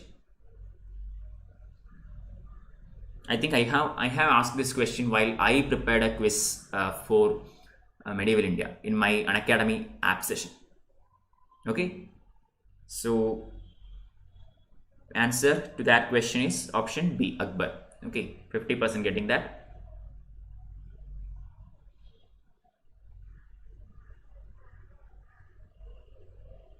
Many people go to write Jahangir as the option, but it is wrong. It is Akbar. Question number 10. Building Kalyana Mandapas was a notable feature in the temple construction in the kingdom of Dash. Okay, Kalyana Mandapas is a notable feature in the temple construction in the kingdom of Dash. Option A, Chalukyas. Option B, Chandela. Option C, Rashtrakutas. And option D, Vijayanagara. Simple question again. Kalyana Mandapas is a special feature of construction by, correct answer is option D, okay, Vijayanagara Empire. Yeah, everybody got that correct. Very good.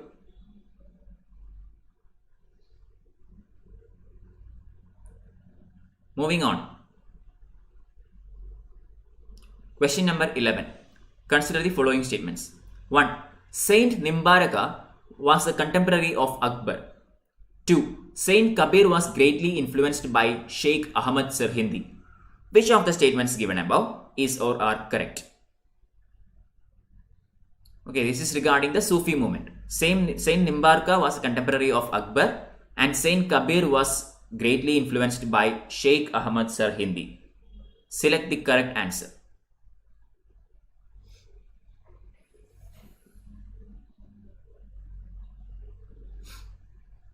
Yeah, time's up. Option D is the correct answer, none of the above. Only one person got that right, Vishnu, very good.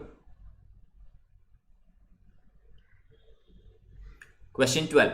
With reference to cultural history of India, consider the following statements. 1. White marble was used in making Bulan Darwaza and Kanka at Fatehpur Sikri.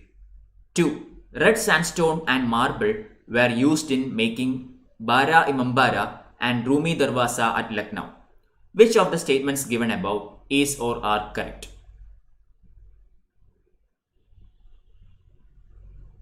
Okay, I think this is a fairly simple question.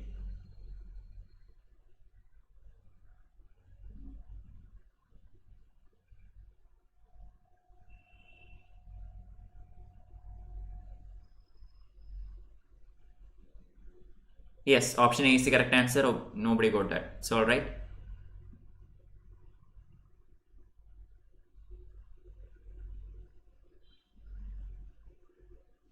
Thirteenth question. Consider the following statements regarding medieval Indian records. 1. Accounts of Minhaj-e-Siraj, Ziauddin Barani and Ibn Battuta are written in Persian. We just studied about this. Please be careful. 2. Ain-e-Akbari was the autobiography of Akbar dealing with his administration. Choose the correct answer. Be careful. It is saying that Ain-e-Akbari was the autobiography of Akbar. Be very careful.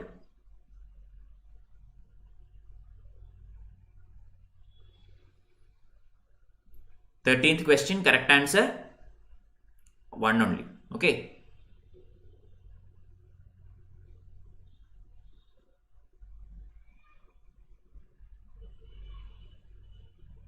Fourteenth question. Consider the following statements about education system under the Mughals. 1.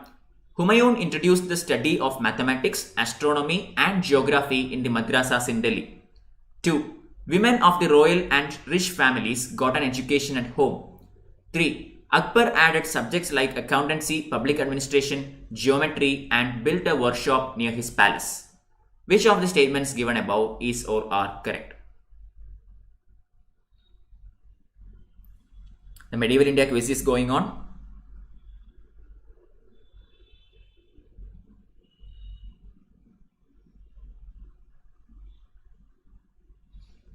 Yep, time is up. Correct answer option D, 75% getting it. Sri Sandhil Devi has joined the quiz. Thank you, Sri Sandhil Devi. 15. With reference to Chola administration, the terms Muttayal and Vetti refers to the obligation to dash. Okay, Muttayal and Vetti. Option A, provide food to state officials. B, provide labor services. C, pay rural tax in cash. D, provide military service in the times of conflict. Choose the correct answer. Muttayal and Vetti.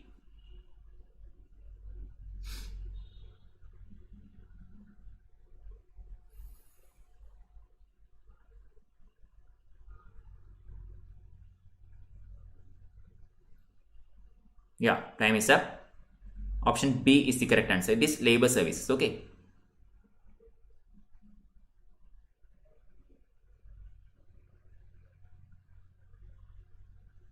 Vitti or Vishti is forced labor.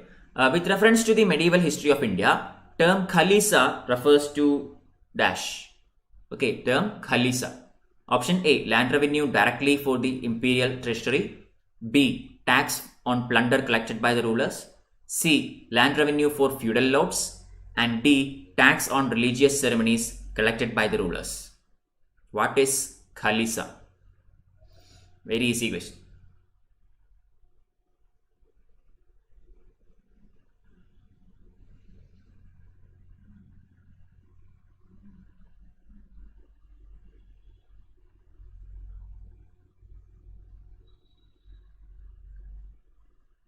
Yeah, option A is the correct answer.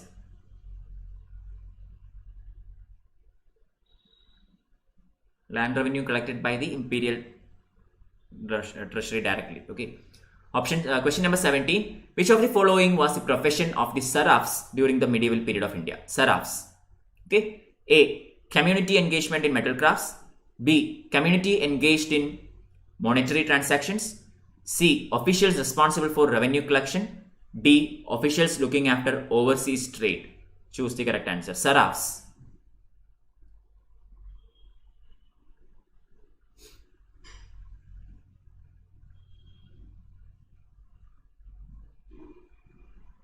Okay, please understand that there is a 8 p.m. session in the Unacademy app where I will be conducting 25 questions on ancient India MCQ session. Please make sure to participate. Okay. It's not like this. It's not like the app quiz. It is a session. Okay, I will be putting the question in PPT. I will be explaining the answers and everything. Okay, please join me at 8 p.m. and at Unacademy app. 18th question. Consider the following statements regarding Guru Ravidas. 1.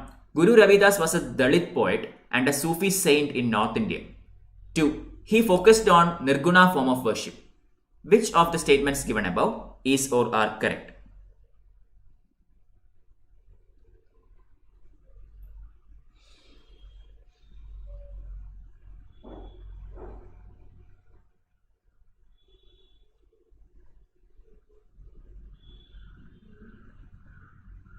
Yes, time's up.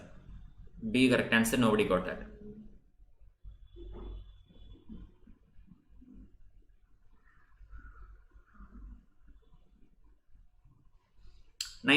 Which of the following departments under Mir Asif of Tipu Sultan's administration is called military department?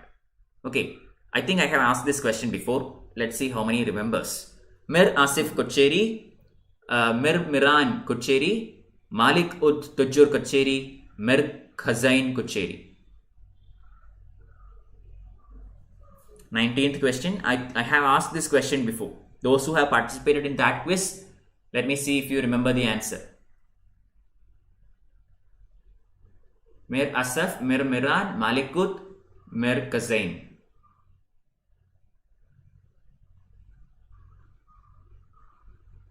B is the correct answer. One person got that. Who is it? Sisandhu Devi got it. Very good.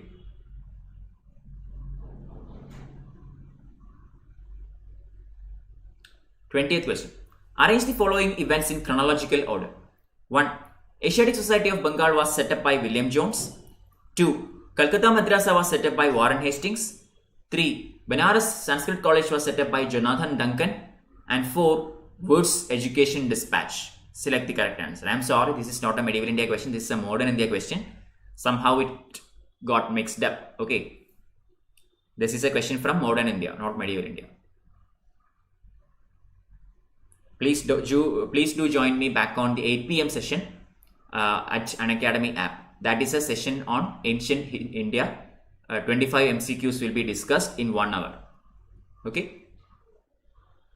Please search my name in the Unacademy app and you can enroll for that session straight away. Alright, so let me show you the Telegram channel of mine. I will be uploading the link and all here. t.me/msrw1. Okay, please join this Telegram channel to avail all the class notes, PDFs, or so and so. Question number 21. Consider the following statements about Chebrolu inscription. 1. It was issued by Chalukya King Vijaya. 2. It is also the earliest datable Sanskrit inscription from North India so far. 3. It is a Sanskrit and in Brahmi characters. Choose the correct answer.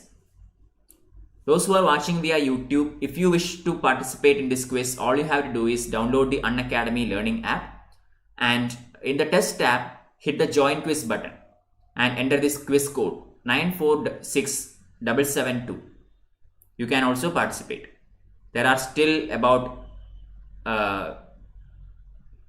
there is still another 27 questions to go. I request all of you to join this quiz using Unacademy Learning app.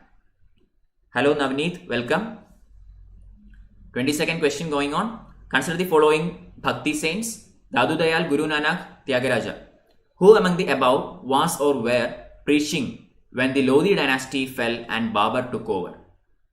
So basically they are asking who are the contemporaries of Babar. Okay, Dadu Dayal, Guru Nanak, Tyagaraja. You can join this quiz, okay Navneet, if you want you can join this quiz. Download the Unacademy Learning app. Click this plus tab here.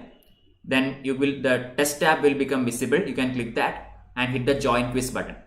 And when you are asked to enter the code, you can give this 946772. Also, please note that at 8 p.m. today, I have a session in Unacademy app And please do join me there. There I will be looking at 25 MCQs from ancient India. Okay, every day I conduct that at 8 p.m. You can join me there. I will be, it's a 1 hour session. I will be explaining the answers and providing the next day's portions for you to study and all. It's like a revision module. Question 23. With reference to Indo-Islamic architecture in India, consider the following statements. 1. The major means of decoration was sculptures. 2. They promoted the use of animals and plant figures. 3. This architecture heavily used the principles of geometry. Yeah, B is the correct answer. 67% getting it. Very good.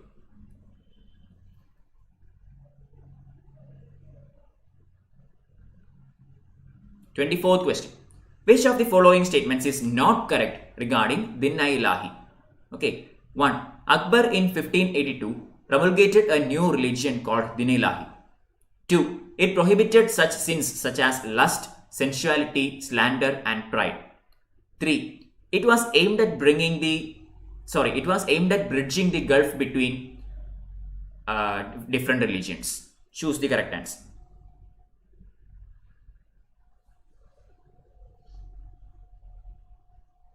Regarding Din-i-Ilahi, which of these statements is or are correct? Oh, sorry.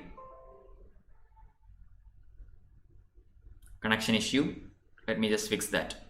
Correct answer to that question is option D. Okay, 50% got that. Yeah, now it's back. Vishnu still leading with 627 points. Sri Sandhil Devi at the second place now. 25th question. With reference to the religious history of medieval India, the Sufi mystics were known to pursue which of the following practices? 1. Meditation and control of breath.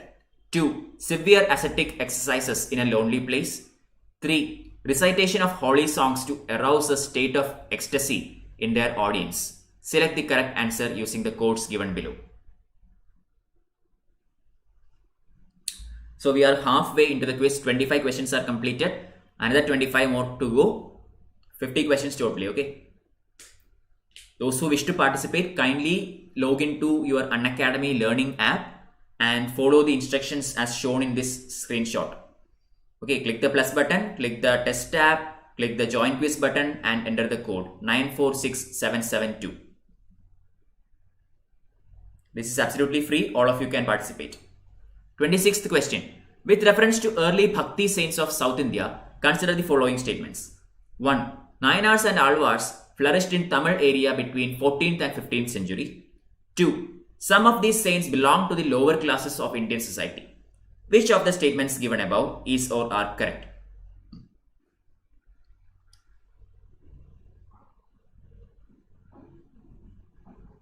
The questions might not be that much visible in YouTube, okay? But the font is very small. I cannot do anything about it. So if you participate using the Unacademy learning app, it will be much more easy for you.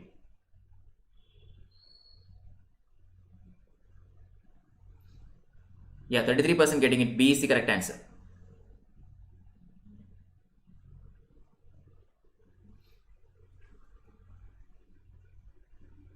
'27. Consider the following statements about Arya Samaj. 1. It was founded by Swami Dayananda Saraswati in 1875. 2. It was established to revive the study of Vedas and to promote monotheism. Which of the statements given above is or are correct?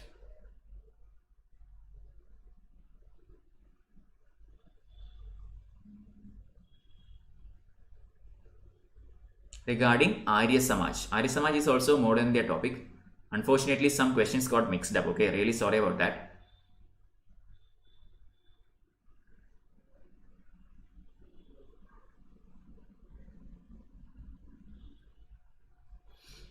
Yep, correct answer is option C. 67% getting that. Very good.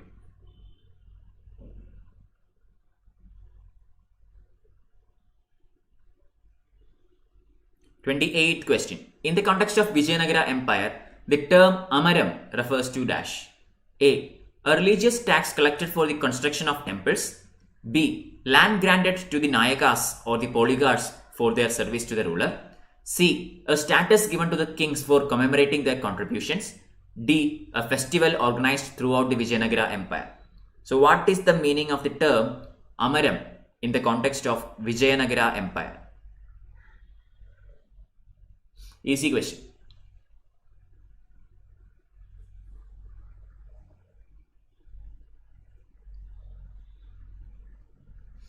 Time is up. Yes, option B correct answer. Okay, land granted to Polygarchs and Nayaks.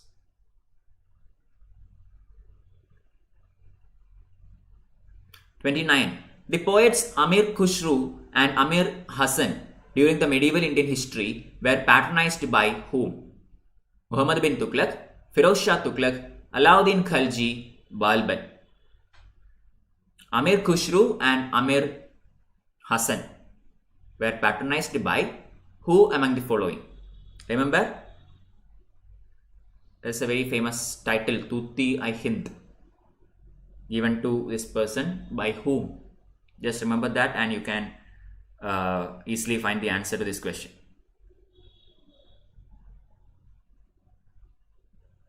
Very simple, by the way. 29th question. Option C is the correct answer, Alauddin Khalji. Okay.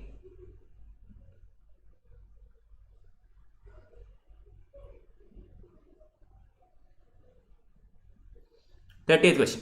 Which of the following statements is not correct regarding the market reforms of Alauddin Khalji? A. He introduced the system of Dag and Hulia. B. He introduced the Jagir system for soldiers and replaced the system of paying salaries in cash. C. He increased the salaries of revenue officials to check bribery and corruption. D. Prices of all articles of common use were fixed in markets. Choose the correct answer.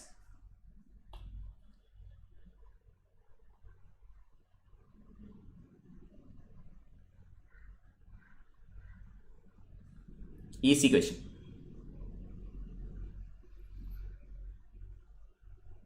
Yeah, B is the correct answer. Everybody got that right.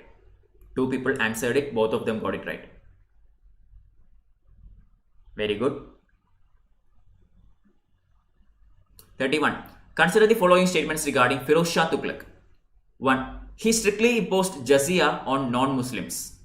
2. Firoz Shah Tughlaq imposed irrigation tax. 3. He created a new department known as Diwan-i-Khairat to take care of orphans and widows. Which of the statements given above is or are correct?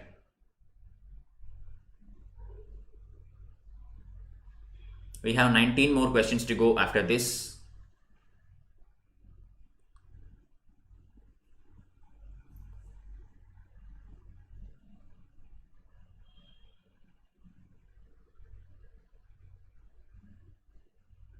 D is the correct answer. 67% getting it. Very good.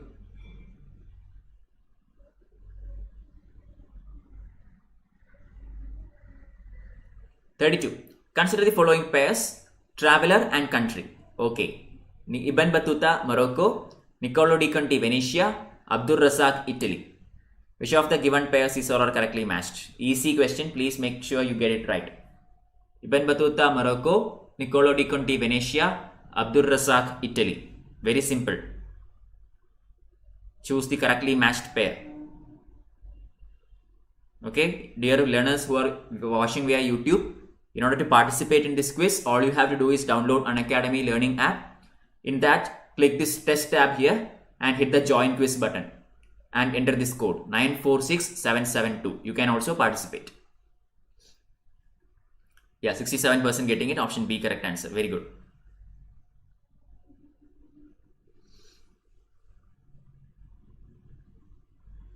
33rd question. Which of the following statements is not correct regarding Sufism? A. Sufism was a liberal reform movement within Islam. B. Sufism stressed the elements of love and devotion as an effective means of the realization of God. C. Khwaja Muinuddin Chishti was the famous Sufi saint who settled in West Bengal, which became the center of his activities. D. Suhrawadi order was established in India by Bahauddin Zakania. Sufism, okay.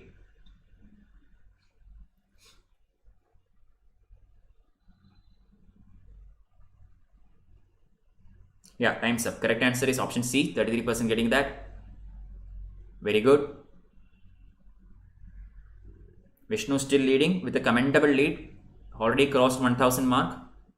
34th question. Which of the following describes correctly about Nasak land revenue system under Mughal administration? Nasak.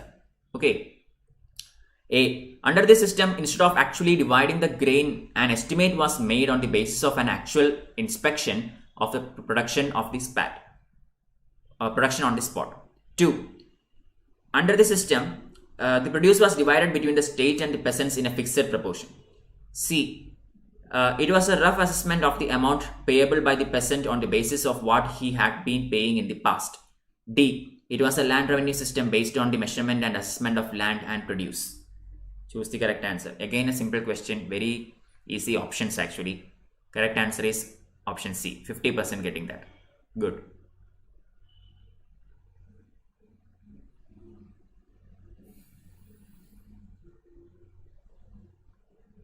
Thirty-fifth question. The term Ikta in Indian history refers to dash. Very simple. Term Ikta. Option A. Islamic practice of tax farming. B. Practice of cattle rearing. C. Practice of growing of cash crops. D. Practice of taxing domestic cultivation. Ikta system. Very simple. Very simple.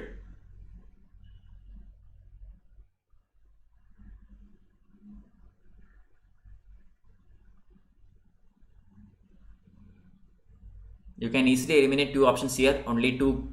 The doubtful will be two options, A and D. Correct answer is option A. Okay, D is not right. It's a tax farming system. 100% of them got it. Whoever wrote it got it right. 36th question. Consider the following statements. Number 1. On their southern frontier, Vijayanagara kings competed with contemporary rulers for control over the fertile river valley. 2. Rulers of Vijayanagara called themselves Rayas. 3. Kudirai Chettis were the highest decorated military chiefs in the Vijayanagara Empire. Which of the above statements is not correct? Okay, you have to find out which of these statements is not correct.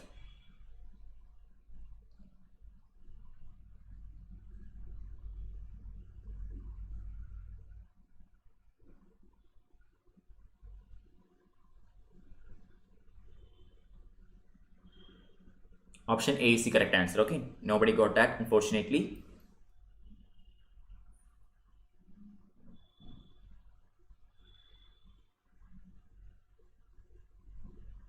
Thirty-seventh question. Consider the following statements about Ibn Battuta's account of India. 1. Highways were safe from robbery and other crimes. 2. Coconut fiber found in India was so strong that it was used for making ropes which pulled ships. 3. Indian textiles such as fine muslins were in great demand in Asian markets. 4. Horses and human runners were often used to dispatch goods required at short notice. Which of the statements given above is or are correct? Those who have attended my today's theory class will get this correct. I talked to you about the same topic just now in my theories class. Should be easy. 67% getting it right. Yes. Happy to see that the participants actually got it right. Very good, Saubhagya, moving to the third position there. 38th question. Consider the following statements with reference to the forest society and the tribes in Mughal period. 1. Forest tribes often supplied elephants to the state as a tribute. 2. Forest provides gum lac, which was a major export item overseas in India. 3. The state banned private commercial agriculture in forest regions to preserve their pristine ecology. Which of the statements given above is or are correct? Simple question.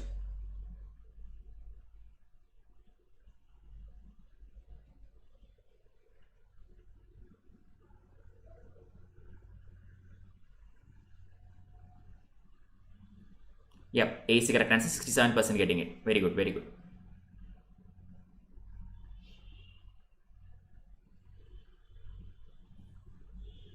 (39) Consider the following terms in context of medieval India and their matches.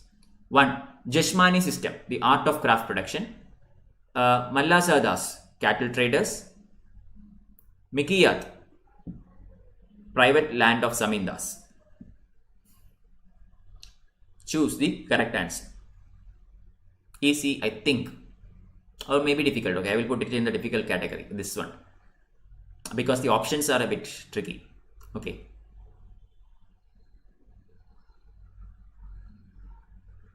After this, 11 more questions to go. Yeah, time is up for 39th question. Correct answer is option C. Nobody getting that, unfortunately.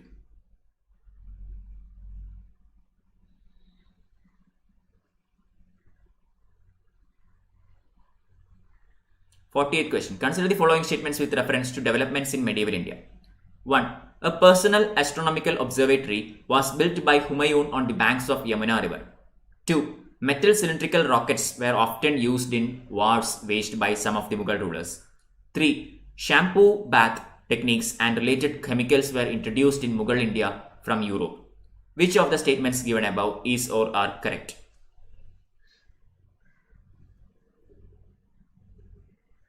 Easy, I think.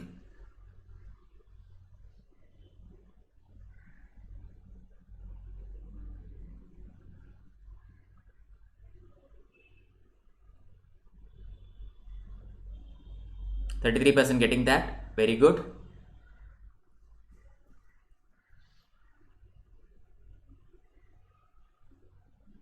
'41st question. The Mansabdari system was introduced by Akbar. What did Mansab of an officer imply in this system? 1. Salary of the officer. 2. Land granted to the officer. 3. Number of soldiers maintained by the officer. Select the correct answer using the codes given below.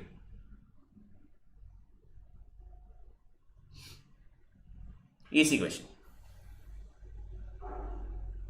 Mansabdari system. What does Mansab mean?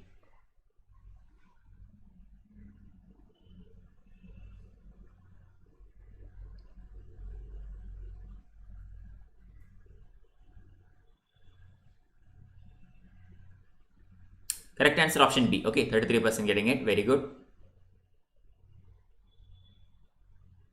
Srisundar Devi got that right. 42nd question. The lotus which blooms without flower or the fire raging in the ocean were terms used by Kabir to describe dash. A. Socio-economic status of India. B. Efforts towards religious reforms in India. C. Nature of ultimate reality. And D. Poetical nature of Bhakti literature produced in India.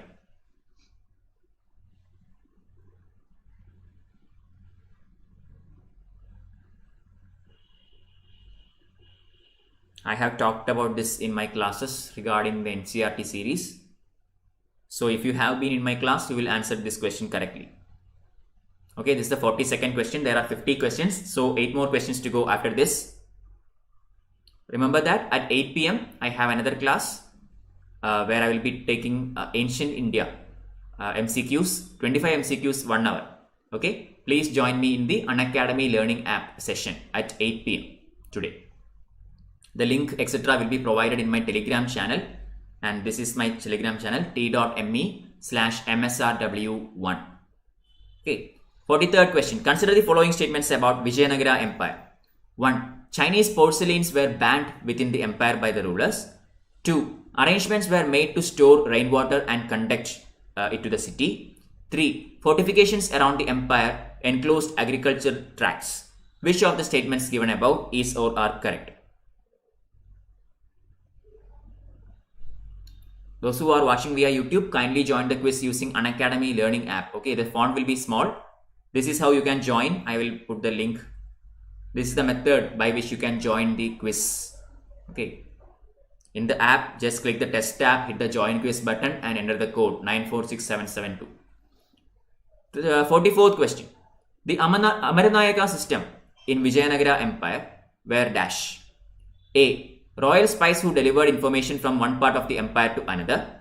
B. Hindu divans who were given the title of state landlords. C. Scholars tasked with interpreting ancient religious texts. D. Military commanders who were handed over territories to govern. Choose the correct answer. Amaranayakas.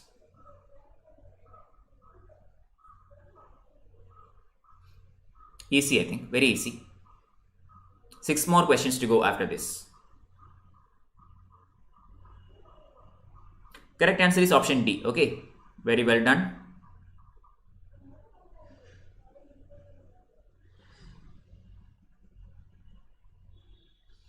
45th question. Miftah-ul-Futuh, composed by Amir Khusru, describes about what? Okay. Option A, military campaigns of Jalaluddin Khalji. Option B, the meeting between Burkha Khan and Kaikubad. Option C, Alauddin Khalji's conquest of Chittor. Option D, Ghiyasuddin Tughlaq's achievements. Miftah-ul-Futuh. Okay. I think many of you will get this wrong. For some reason, I think so. Let's see.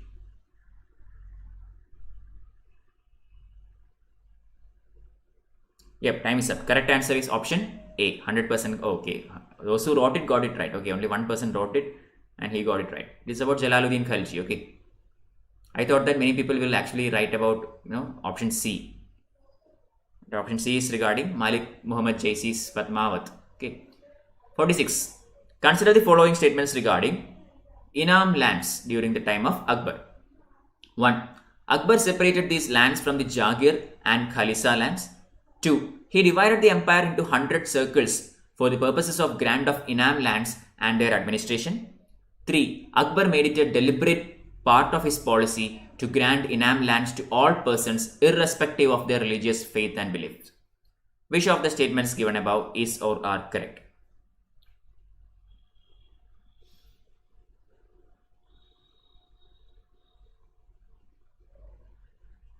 Yep, time's up. Correct answer to that question was option C. Very good. Moving on to 47th question. Consider the following statements regarding administration of empire by Mughal Emperor Akbar. 1. Akbar divided the empire into 12 subas in 1580. 2. 12 subas were Bengal, Bihar, Allahabad, Oudh, Agra, Delhi, Lahore, Multan, Kabul, Ajmer, Malwa and Gujarat. 3. A governor or Subedar, Diwan, a Bhakshi, Sadar, Qazi and Wakia Navis were appointed to each of these provinces. Choose the correct answer. 47th question.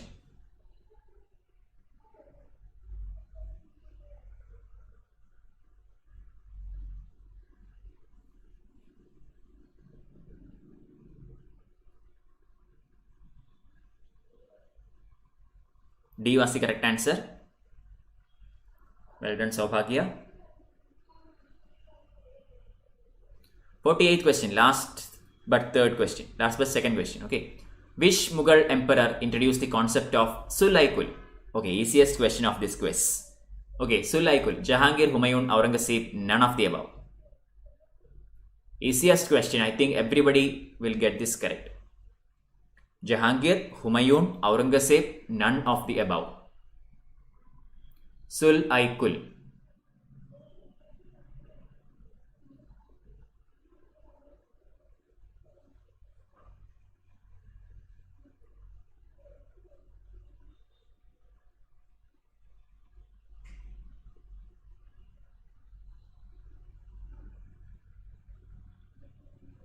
Option D, correct answer, none of the above. It is Akbar. Okay. Everybody getting that right. Sri Sandhya Devi crossing the 1000 mark. Saubhagya crossing the 500 mark. Very good.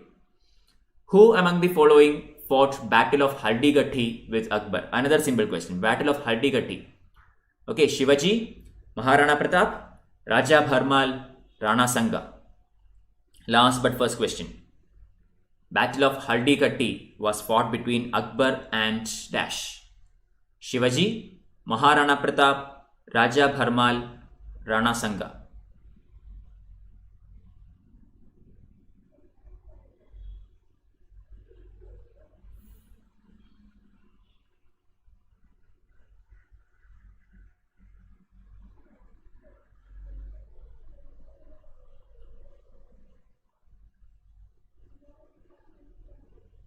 Yep, B was the correct answer, Maharana Pratap. Okay.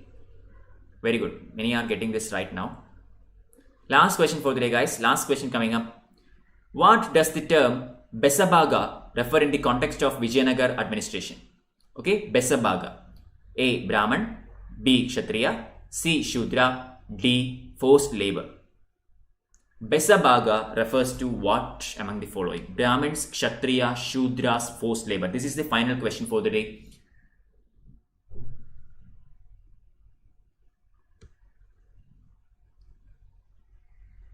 10 seconds to go.